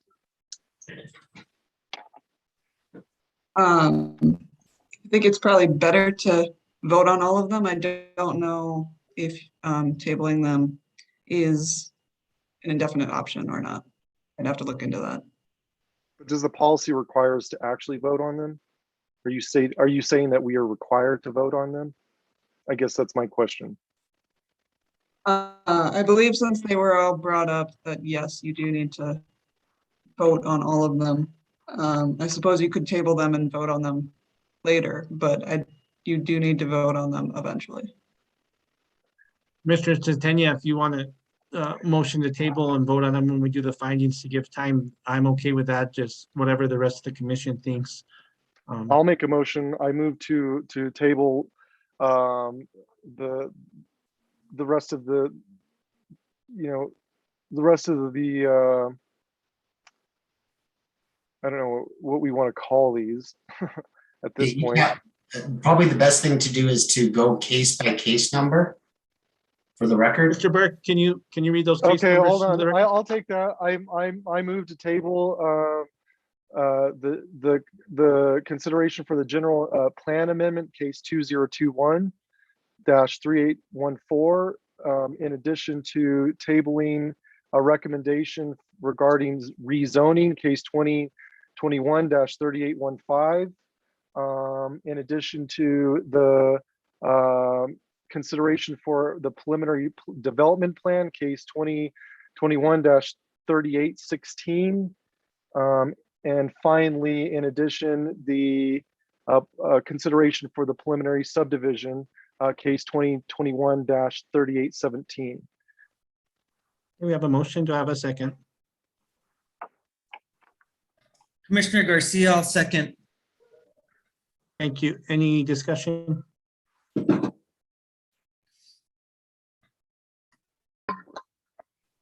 Mr. Logston?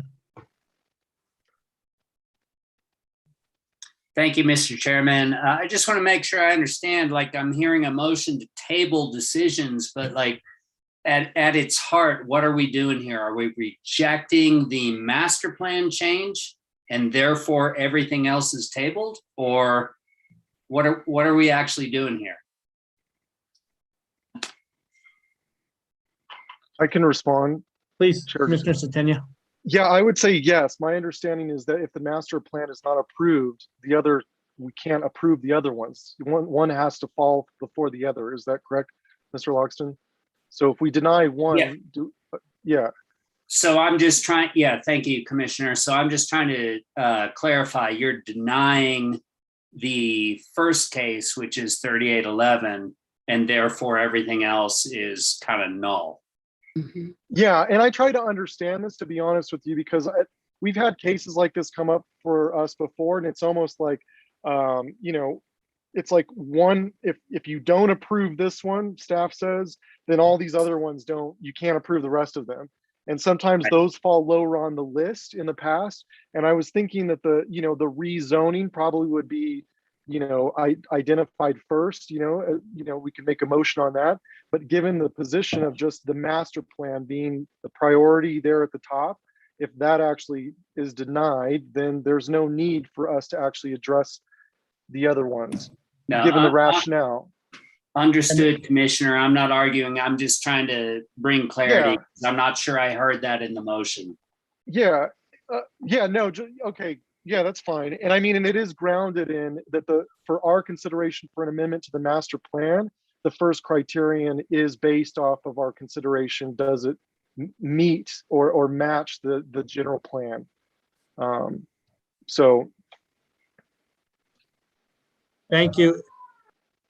And it'll give Assistant Attorney Patricia time to figure out if we need motions on all of them or if they die, so we can get a clear answer. That way there's no second guessing. I have hands up everywhere. We do have a motion by Commissioner Catania and a second by Commissioner Garcia. Commissioner Lawrence, go ahead. Mr. Chair, if I could, I'd actually like to hear what the Assistant City Attorney has to say before I speak up. Is that all right? Yes. Thank you. Please. I believe that you will eventually need to vote on them all. I can certainly confirm that, but in order for the applicant to be able to appeal, there needs to be a final decision. And I believe in order for that to happen, you do need to vote on all of them, even if voting on the first one means that the other ones are not able to happen.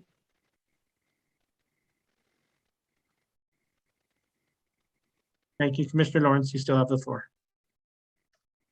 Thank you, Mr. Chair. I wanted to suggest something similar, including because the other two motions that regard recommendations to the governing body, I don't think they can be tabled forever because they need to go to the governing body for decision one way or another. And then I assume the ones that are our decision could then just be denied only for the purpose of giving the applicant then the opportunity to appeal. But it seems like the ones that require recommendations, I'd suggest couldn't be tabled except perhaps to a date certain. Thank you, Mr. Chair. Thank you. So Commissioner Tenya. Yeah, I'd like to amend my motion to postpone the vote on the recommendations until the next meeting, so that we can actually collect the information to make the vote. So I'd like to amend to postpone this case, I guess, Thank you. to keep it simple. Commissioner Garcia, you were the second. You agreeable? Yes, I can agree with that. Thank you. Okay, we have a motion in a second. If you'll call the, let me see. Commissioner Lawrence, we got you. If you'll call the roll. Yes. Commissioner Clow, No. Commissioner Faulkner, No. Commissioner Hogan. Oh, I'm sorry, he's not here. Commissioner Garcia. For clarification, this is on the motion that we made to postpone on voting on these items. Is that correct?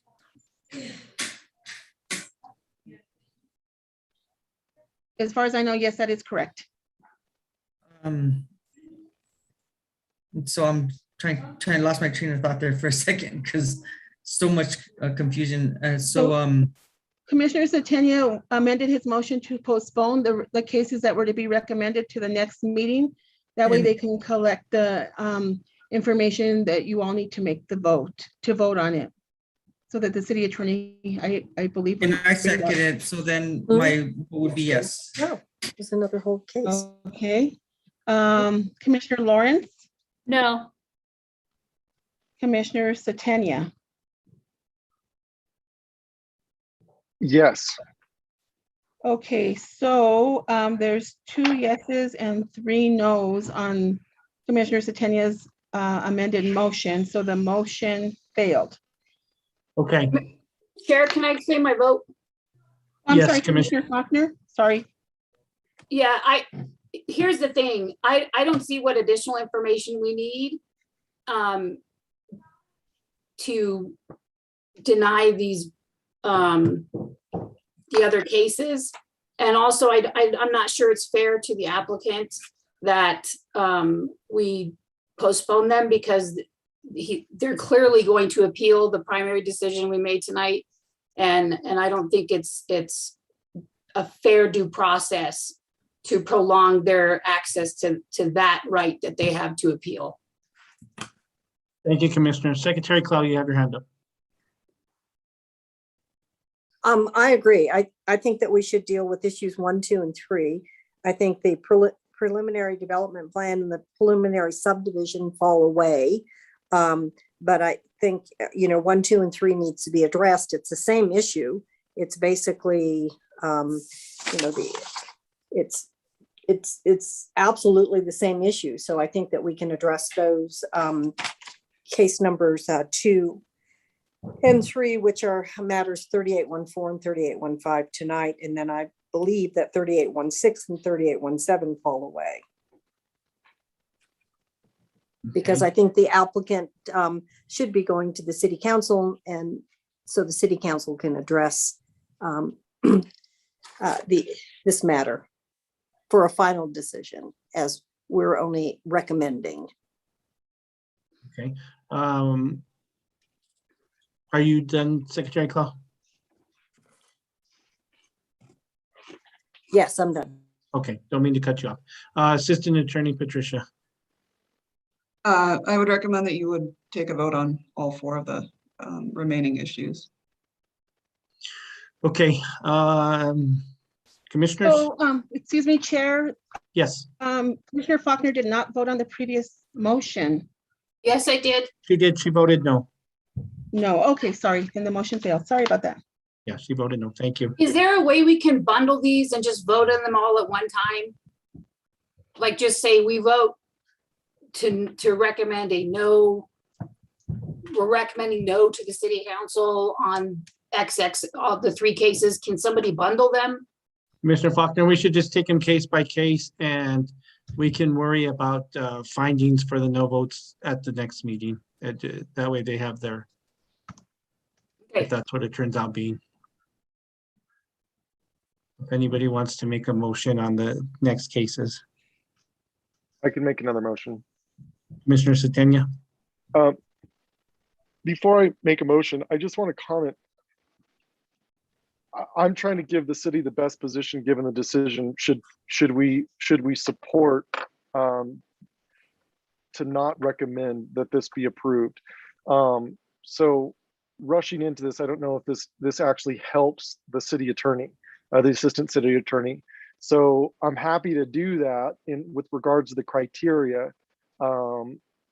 So I will attempt to do that now, but I don't. So hold on real quick. I gotta scroll up here. So I move that we recommend the governing body deny the Los Solares Master Plan Amendment for case number 2021-3811, specifically that it does not meet criteria number 1, that the master plan is consistent with the general plan regarding quality of life. The second, in addition, that we recommend the governing body deny the general plan amendment case 2021-3814 based on that it does not meet criteria. Give me one moment. Criteria number 2, consistency with other parts of the general plan based on quality of life. And that the governing body deny the rezoning case 2021-3815 based on that it does not meet, give me one moment.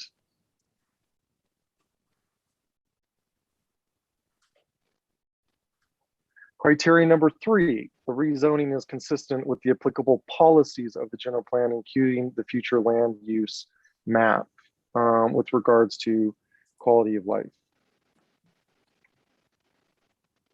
And that should complete my motion. Thank you, Commissioner Satenia. Is there a second? Commissioner Faulkner to second. Okay, we have a motion and a second. Any discussion from commissioners?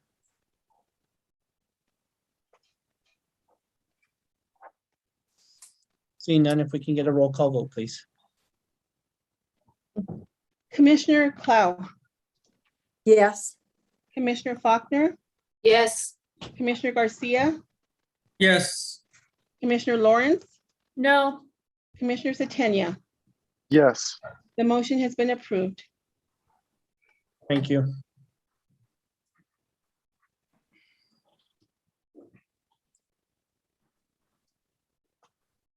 Mr. Burke, would you mind reading the next case caption for us? Okay, Chair, did we that framed up for 4 and 5, is that correct? Under new business? I don't have it here in front of me. I just have our screen. 4 and 5 was the preliminary development plan, and then I think 5 was, let's see here, was a preliminary subdivision plat.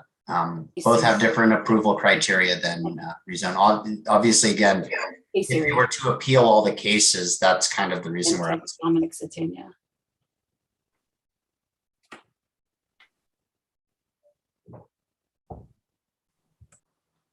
I believe that was the first few. Yeah, not the last few. Okay, Secretary Cloud, go ahead. I believe that those fall away. I mean, when we vote on those two, we would have the final vote on those, and those fall away because, I mean, obviously, they can't do a preliminary development plan for 44 lots if it's not, if the zoning, the general plan, and the master plan hasn't been approved. So I think that, I don't think those require votes. We've never voted when it becomes a moot point. Those are moot points at this point in time. So, and Chair, I would just say to that is that just if the applicant appeals the master plan amendment and the applicant appeals the general plan amendment and appeals the rezoning, they would probably want to appeal the subdivision, the development plan, and take it all as one package. Different approval criteria. I understand they fold because that's logically how it would work, but it actually is all different sets of findings. It is that many different applications. So there has to be decisions on each application so that they can be appealed, even though they fold because of one of the other. And it makes absolutely, Commissioner Cloud, you're absolutely right, but I do think that it is part of the quasi judicial process. And so I do think that there has to be findings on those. I would agree. I think it's better. I would agree too, for what it's worth.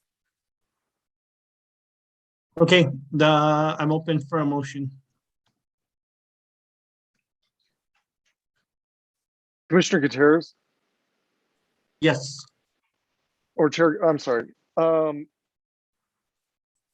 I get while staff agrees, again, it's important for us at this point in terms of being able to clarify which criteria are met or not met.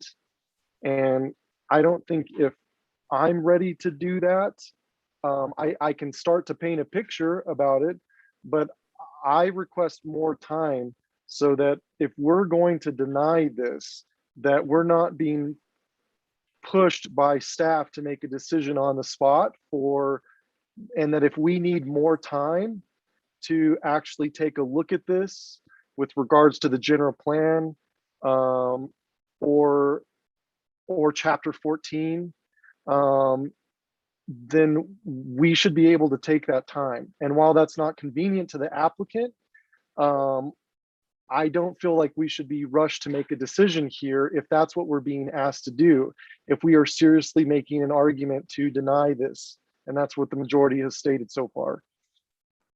Thank you, Commissioner Satania. I agree with you, and I think that Assistant Attorney Patricia will have to build a record from what she's heard and seen for findings, but her hand is up, so I'll let her speak. Followed by Secretary Cloud. If you don't feel comfortable in making a decision for it tonight, then I believe that you could table it for the next meeting, but you will need to make a decision on it. And it will have to be tabled to a definite time, such as the next meeting. Can't just ignore it. Thank you. Secretary Cloud. So I move that we deny case number 2021-3817, the preliminary subdivision, based on the fact that it is impossible to approve the preliminary subdivision plat because the property has not been rezoned, the general plan has not been amended, and the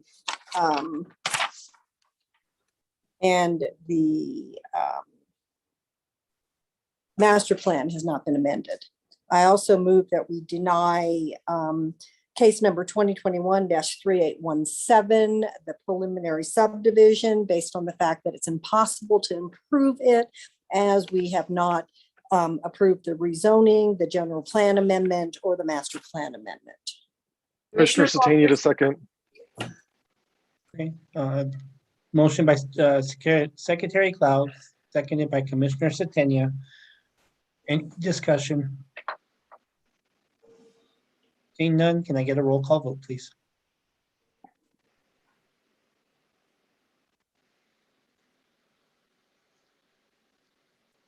Sorry about that. Commissioner Cloud, Yes.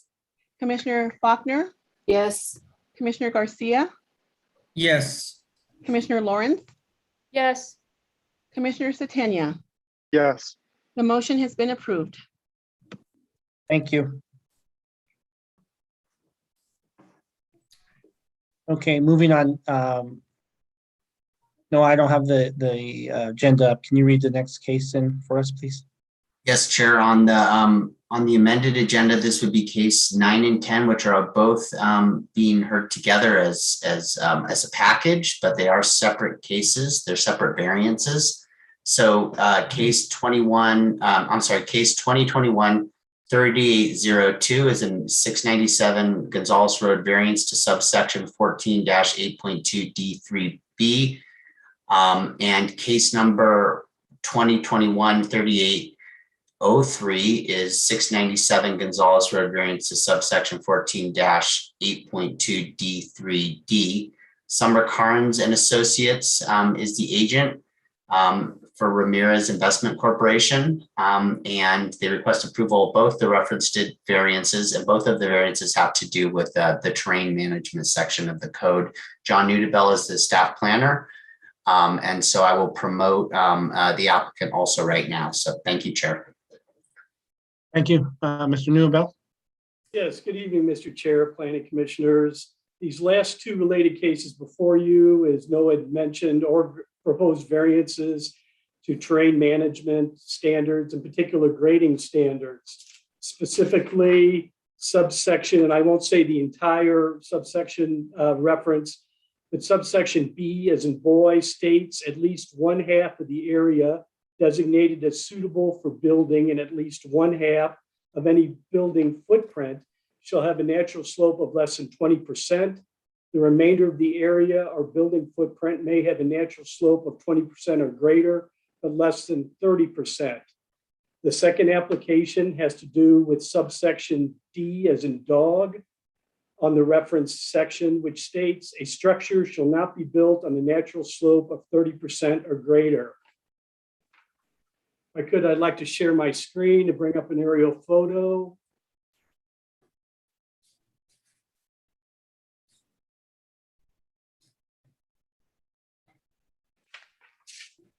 The subject property comprising 1.36 acres is located at 697 Gonzales Road, was created as part of the Valle Lejano Unit 4 subdivision, which was recorded in 1980.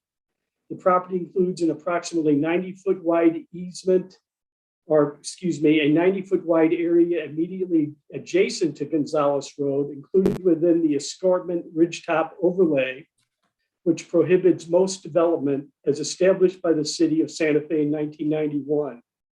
The property slopes from west to east with flatter, most developable areas located adjacent to Gonzales Road, as well as further to the east and well away from the Gonzales Street frontage. The subject variance applications are seeking to establish a 3,000 square foot building footprint so as to provide increased certainty to the current or future property owners in obtaining a building permit for the construction of a single-family residence. Staff is recommending approval of the proposed subsection B as in boy, which includes some grading of slopes between 20 and 30%, and staff is recommending denial of proposed variance to subsection D as in dog, which prohibits grading of slopes above 30%. As indicated within discussion of variance approval criteria in the staff report, these recommendations are in large part based upon there being no need to grade natural slope areas above 30% in staff's assessment in meeting the applicant's objective of locating a 3,000 square foot building footprint. There is one single project condition that states that the applicant shall return to the Planning Commission in final approval of the location of building pad pursuant to staff's recommendation. Additionally, I'd like to note that a letter that had been received by the applicant recently and dated August 12th, 2021, the applicant proposes that if the Planning Commission were so inclined to consider an alternative application wherein a building pad would be proposed for location close to Gonzalez Road, co-determinous with existing adjacent homes presently located within the Escarpment Overlay District and outside natural slope areas, the applicant would so submit a new application for variance while placing the subject applications on hold. And this concludes staff's overview of the two proposed applications, Mr. Chair, Planning Commission. Thank you, Mr. Newell. Does the applicant have a presentation for us? Yes, Chair Gutierrez, members of the commission. This is Joseph Carnes with Summer Carnes and Associates, 125 Lincoln, Suite 221. First of all, I want to thank the swear you in. Certainly, if you want, Mr. if you'd like to. Thank you. Do you swear under the penalty of perjury that the testimony you're about to give is the truth, the whole truth, and nothing but the truth? I do. Thank you. Please state your name and address for the record. Sure. I'll say again, Joseph Carnes, 125 Lincoln, Suite 221. Initially, I want to thank the commission and staff for their energy and patience. I know it's been a late night. I promise not to talk about density or setbacks. This project is kind of at the opposite end of the spectrum for what you've been dealing with all night. I'm here tonight on behalf of Eduardo Ramirez Sr. and Maria Ramirez, who bought this parcel about 3 decades or so ago.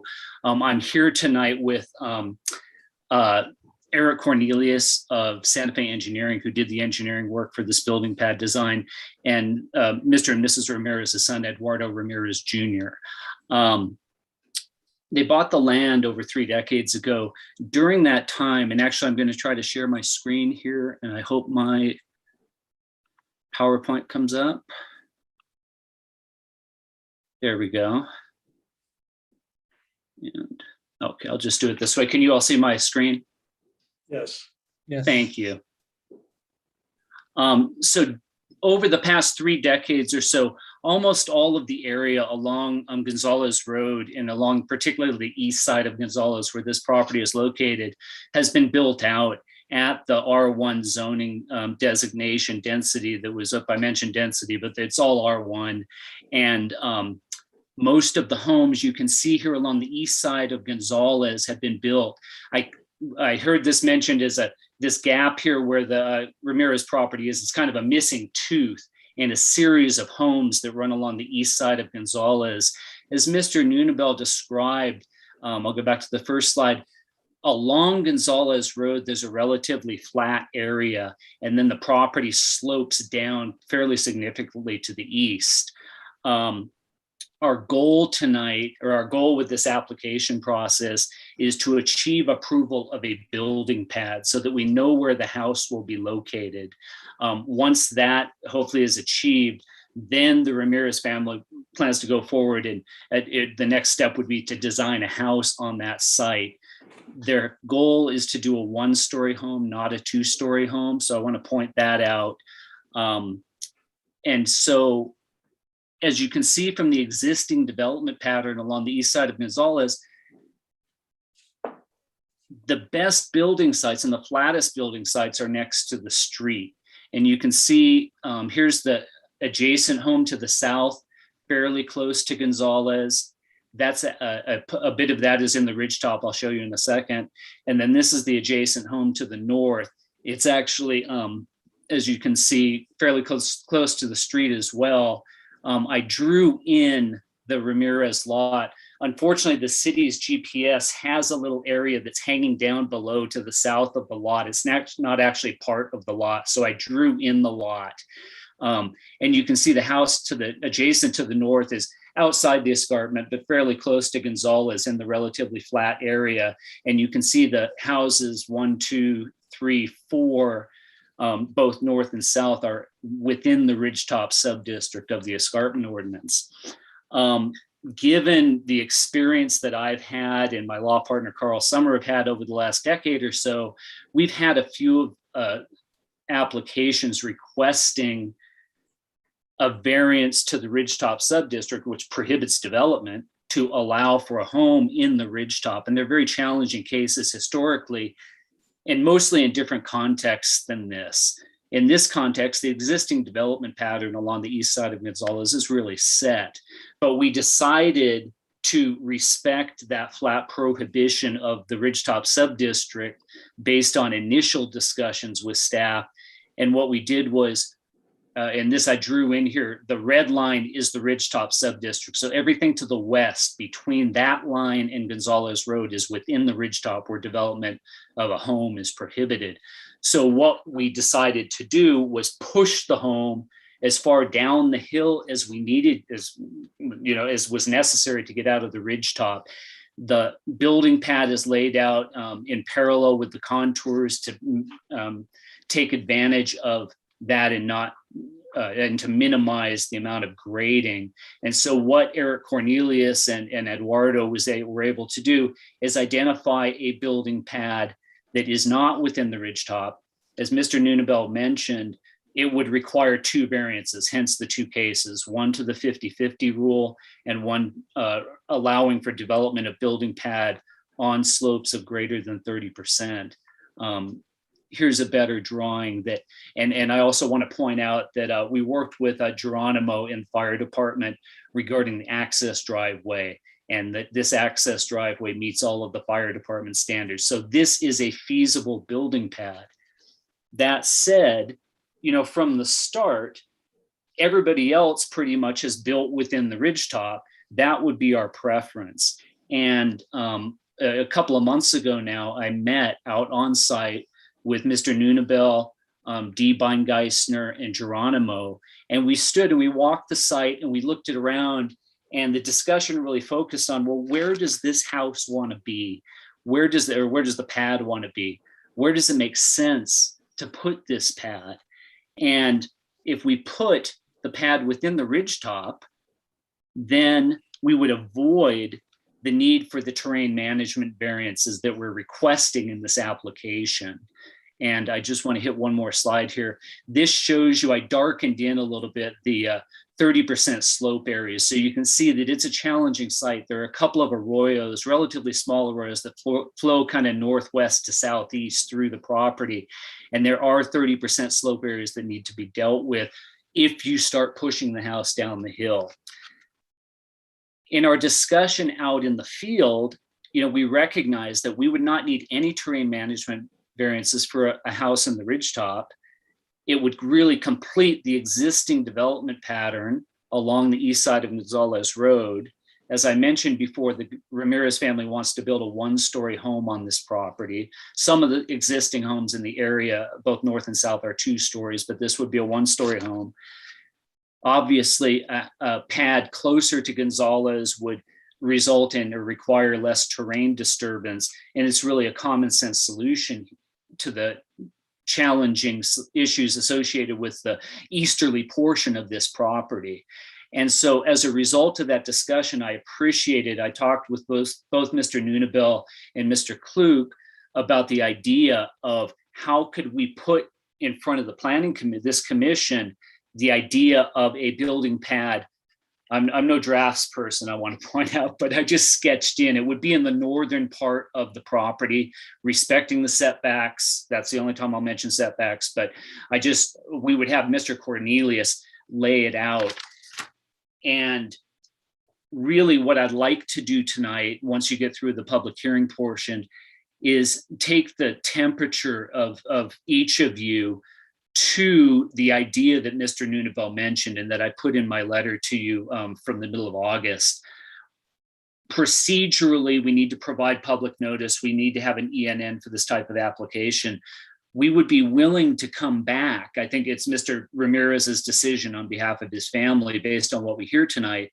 But if we get positive feedback, I think Mr. Ramirez and his family would be willing to, as Mr. Nunabel said, put these applications on hold and go through a second application process, do an ENN meeting, tee it up as quickly as we're able to, and we'd like to work with staff on that, but bring back to you at the same level of detail as Mr. Cornelius provided for the proposed building pad. Bring back a pad within the ridgetop for a single-story home of 14 feet or less. And just to wrap up, I'd like to get the commission's feedback. And if we get some positivity about that idea, then I think the Ramirez family would be willing to go through that subsequent application process so we can bring back something that we hope that the Planning Commission could find supportable and approve. So with that, I'll stand by for the moment for any questions. I appreciate the informality of the discussion, and I'd like to move this forward. So I'll stand by for now. Thank you very much. Thank you, Mr. Carnes. This is a public hearing. If there's anybody in the public that would like to testify, please raise your hand. Mr. Chair, it looks like Mr. Michael Moore would like to speak. Mr. Moore, would you unmute yourself and you'll be sworn in? Yes, thank you very much. Thank you. Do you swear under the penalty of perjury that the testimony you're about to give is the truth, the whole truth, and nothing but the truth? I do. Thank you. Please state your name and address for the record. So I'm Michael Moore. I'm a resident of 693 Gonzales, so just to the south of the property. And first I want to say, I've spent a lot of time tonight listening to the commission, and I want to commend all of you for how seriously you take your jobs and your positions. This is the first time I've ever done this, and I might have disagreed with some of the decisions that you made, but I'm very impressed with the seriousness with which you're all taking this. And I really just want to keep this brief. The proposed pad up more towards the north of the property, this alternative plan that might be addressed later, I think makes a lot more sense for that piece of property from my experience. My main issue with development in that area is disturbing the terrain, possible runoff. I think that would cause fewer problems. It does potentially run into problems with the escarpment district. If that is the only thing that the city cares about, well, that's one thing. But I think as an observer, it would seem to make a lot more sense. So I just wanted to put in my 2 cents in favor of the alternative plan that may be presented later. And that's really all I wanted to say. Thank you, Mr. Moore. Anybody else on the public hearing? Are the rest employees or the applicant? Jeff Norris, Mr. Burke. Mr. Chair, Jeff Norris is in our legislative liaison's office, and he helps out with the closed captioning. Oh, okay, okay. So Mr. Ramirez, you have your hand up if you'll promote him to speak. I am not able to, something's going on with this Zoom. It's not allowed me to promote. So I've enabled him to speak though. Can you hear me? Yes. Okay. I'm going to swear you in. Do you swear under the penalty of perjury that the testimony you're about to give is the truth, the whole truth, and nothing but the truth? Yes. Thank you. Please state your name and address for the record. My name is Eduardo Ramirez, and my address is 1282 Senda del Valle. Thank you. So first and foremost, I do appreciate, Mr. Chair and members of the commission, that you're hearing this. It's been a long time coming, and certainly we've worked on this with Eric, who's on here as well, and of course with Joseph. And given that this property has been in our family for 40 years, in fact, my uncle Juan Ramirez developed the Valle Lejano subdivision. You know, we have a presence in that area. There's a reason my father didn't build on this lot, and it's because of the difficulty of that slope. Little did we know, 40 years after we purchased that property, I should say my father did, that we didn't expect the levels and the layers of complicating foothills and sub-districts and, slopes in particular. So I do appreciate the staff recommendation that we consider placement of the building pad commensurate really with the existing context of the residences to the north and south of our property. So the recommendation is logical and avoids a challenging driveway, even with approval by the fire department and others at the city level. So that is what we would like to do is allow us to explore the possibility of that alternative site and go through the motions that we need to get that approval through this commission. So thank you again, and I'll cede to Joseph Carnes or others. Thank you, Mr. Ramirez. Everybody else is employees, Mr. Burke? Chair, yes, the rest are employees. Okay, Mr. Moore's already spoken, so I'm gonna close the public hearing, open it up to the commission. Secretary Clow, you have your hand up. Throughout the report, it kept saying that there is a 3,000-foot building site that is not on 30% slope, but no one really showed where it was. I think the applicant was saying that they didn't like it because their driveway would be longer and it was a little, so I guess it would be more expensive. So could somebody show us where that would be? I guess it's further down the hill.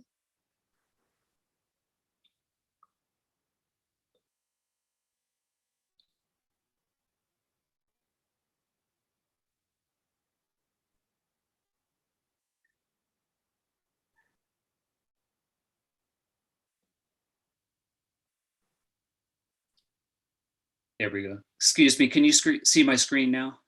Yes. Yes. Okay, this is the, so staff asked the applicant, Mr. Cornelius, was able to design a 3,000-foot building pad that would run along the southern boundary of the property. It would go further to the east compared to the proposed building envelope. As you can see, these darker areas, these two in particular, those are 30% or greater. Those areas would need to be removed for this alternate building pad. But it would not require a variance because the rule is only that you cannot put a building pad on 30% slope or greater. You can disturb it outside of the building pad, is my understanding. But this, to speak to your question, Commissioner Cloud, this is the alternate site. It would result in more disturbance to the terrain, and the applicant sized this up and found it to be not acceptable. It would make a lot more sense to put the pad up within the Ridgetop subdistrict. And I just want to point out that the purpose of the escarpment ordinance is to protect existing views of ridgetop areas. Well, I would submit that the existing homes all along the east side of Gonzales already have affected the character of the views from public viewpoints that are protected by the escarpment ordinance. So putting in another home in between homes that are along Gonzales, from our perspective, would not have a real change to the existing visual quality. So that's why we're looking at this site. And again, I'd like the commission's feedback on that. Okay, but a couple points. One is, that could be said on all the homes that were built on the hills before the escarpment went into place, that, there's many homes in Santa Fe that are older homes that would not be allowed to be built now, that stick out in the escarpment. And I don't know if it's appropriate for us to be commenting on an application that's not before us. But so I want to go back to this, where, as I understand it, in terms of the escarpment and in terms of the disturbance, if there is a building site that, meets the criteria of a 3,000-foot building site, that one should look at that in terms of the least, variances that are required. So what is the objection to the building site where you would not be you would not be in the escarpment and you would not be disturbing 30-foot, 30% grades? Is it because of cost, because the driveway is too long, or what is the problem? So Chair Gutierrez, Commissioner Clow, this out of the three potential sites, the one that's proposed outside of the ridgetop and a potential site within the ridgetop and this site, this would make the least sense in terms of terrain disturbance. It's farther down the hill. The flattest areas of all of these properties are along Gonzalez Road. And so this would result in greater disturbance. And I'll point out, again, it would disturb 30% slopes just as the application would, but it wouldn't require a 30% variance because it's not part of the building pad. And so the practical result would be the same. You would be disturbing 30% slopes and both would require the 50/50 variance. You're talking about the two little areas. That's right, those two areas right there. Yeah, just the two small areas. That's right. I guess I'd like to hear from, I guess, the city attorney. I mean, I don't think it's appropriate necessarily for us to be saying, yeah, go ahead and make an application for the escarpment and here's how we'd vote. I mean, and if I may, we're certainly not asking you to tell us how you're voting, and I'm hearing what you have to say. We're taking this into consideration. We'd like to get a reaction. You're certainly not bound. We haven't even designed anything within this area. So we're just looking for some direction. In terms of a reaction, I mean, I think that you initially, the escarpment is pretty sacred. And I think that that's why you didn't apply to build up there, is because you knew that it was difficult. It seems to me if there's an alternative site that requires less of a variance and isn't in the escarpment, it'd be hard to argue for your other two building sites. That's all I have. Thank you, Secretary Clow. Other commissioners? Commissioner Lawrence. Thank you, Mr. Chair. I really just wanted to echo Secretary Clow that I don't feel comfortable even commenting on possible inputs or evaluations about anything related to the escarpment overlay. It depends so much on what the application looks like, analysis of the criteria. I don't necessarily feel comfortable having any more discussion about that specifically at all. Given that, I don't know, I get the sense that may be the applicant's true preference, and we may want to postpone so that they can bring that other preferable application to us.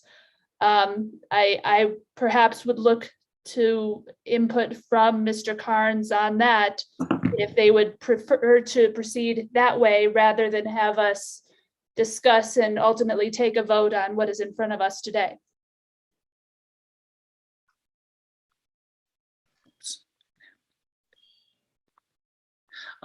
Thank you, Chair Gutierrez. Commissioner Lawrence, I just communicated with my client, hence my hesitation. We have an application or two applications that we brought before you. When we started this process, as Commissioner Clow accurately indicated, we decided not to apply for a variance to the ridgetop subdistrict of the escarpment ordinance for reasons. It's a process, it's challenging. I look at it from a practical perspective and say, what is the real effect or what is the real result of putting a house next to Gonzalez? It's not as if there are no other homes in the area. It's a built out area. But if the feedback we're getting is you don't want to consider that, the reason why we brought this up in my letter and I'm talking about it tonight is at our site visit, there was positive and constructive discussion with staff, and I'd appreciate it if staff would chime in at some point to speak to the discussions we had. I got a phone call from Interim Planning Director Kluk saying, hey, staff saw the wisdom in looking in this direction. Mr. And Carnes, so- can I interrupt you for just a minute, Mr. Carnes? I'm not saying that we don't want to consider it, but what I'm saying is we don't want to discuss it tonight, or at least I don't want to discuss it tonight. Thank you. I appreciate that. And so, and I know you all recognize that the application process is an expensive and time-consuming process, and particularly for the rules that are need to be followed for an application in the Ridgetop are, they require visual analysis, some extra things that you wouldn't normally have to do. So I've communicated with my clients. So if there's going to be no more discussion about a site in the Ridgetop, then we'd ask for a vote on the applications before you, and we appreciate the consideration. Thank you. And Chair, I would just say, let's no more conversation about the escarpment. I think the best way to put this is there's 2 requests for variances to train management, and that's really what we should be discussing here, not the what ifs or what conversations you had with who. It would probably make more practical sense to, just like Mr. Carnes alluded, just act on the application. 2 applications in front of you if they meet the approval, and they are variance requests, right? So you do have to meet each one of them, or you cannot be granted it. It's not like you meet 80% and then you miss one. It's those variance requests that's really tricky. So, and that's all thank you. Thank you. Other commissioners?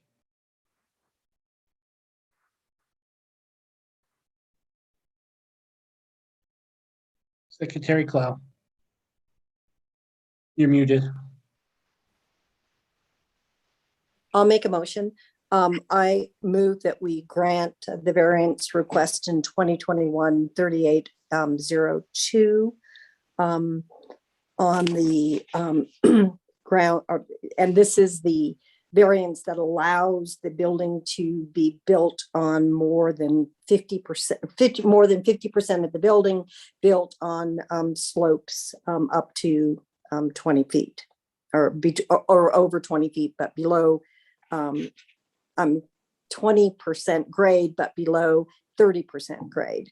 And I make that motion based on the fact that this is a recognized lot and there's difficulties in the lot. And this seems to be the building site where, or this seems to be, there seems to be the only building site that would comply would require building between 20 and 30, but less than 30% slope. I also move that we deny case number 2021-3803 on the grounds that there is a building site available on this lot that disturbs less of the slope, and that there's no need to allow for a building site where the grade would be over 30%. Thank you. And second on both motions? I will second, Commissioner Lawrence. Thank you, Commissioner Lawrence. We have a motion and a second. In any discussion from the commission? Commissioner Satania. Yeah, just a question for Secretary Clow. I just want to make sure that we're pointing to the criteria. So I agree with your rationale to deny the application. I just want to make sure that we're actually speaking to the criteria. So my request would be that we identify the criteria that's not met for the Assistant City Attorney.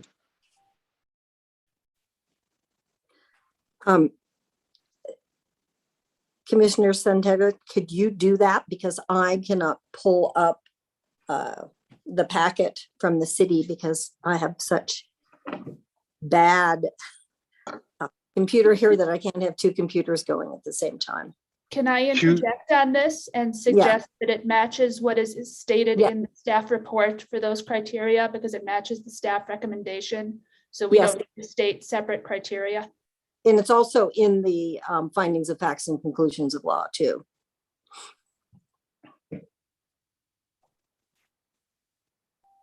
Great. I just wanted to be clear. I wanted to make sure that we were clear. Okay, any other commissioners? Have a roll call vote, please. Commissioner Clow, Yes. Commissioner Faulkner, Yes. Commissioner Garcia, Yes. Commissioner Lawrence, Yes. Commissioner Satania. Yes. The motion has been approved. And I also move that we approve the findings of facts that are in the packet for matter 2021-3802 and 2021-3803. Second. Secretary Clow with a motion, Secretary or Commissioner Lawrence with a second. Any discussion from the commission? We can have a roll call vote, please. Commissioner Clow, Yes. Commissioner Faulkner, Yes. Commissioner Garcia, Yes. Commissioner Lawrence, Yes. Commissioner Satania. Yes. The motion has been approved. Thank you. Moving on to staff communications. Thank you, Chair and Commissioners. It's a great meeting. Not as long as I thought it was going to go, but that's okay. So I'm happy surprise there. Let's see, there will not be a second meeting in September. Which I think I've discussed with you, Chair Gutierrez, that we had spoke about that since we got through all the cases tonight. And as such, it's looking like we may have a meeting the first week in October, which I think is October 7th, which is a Thursday.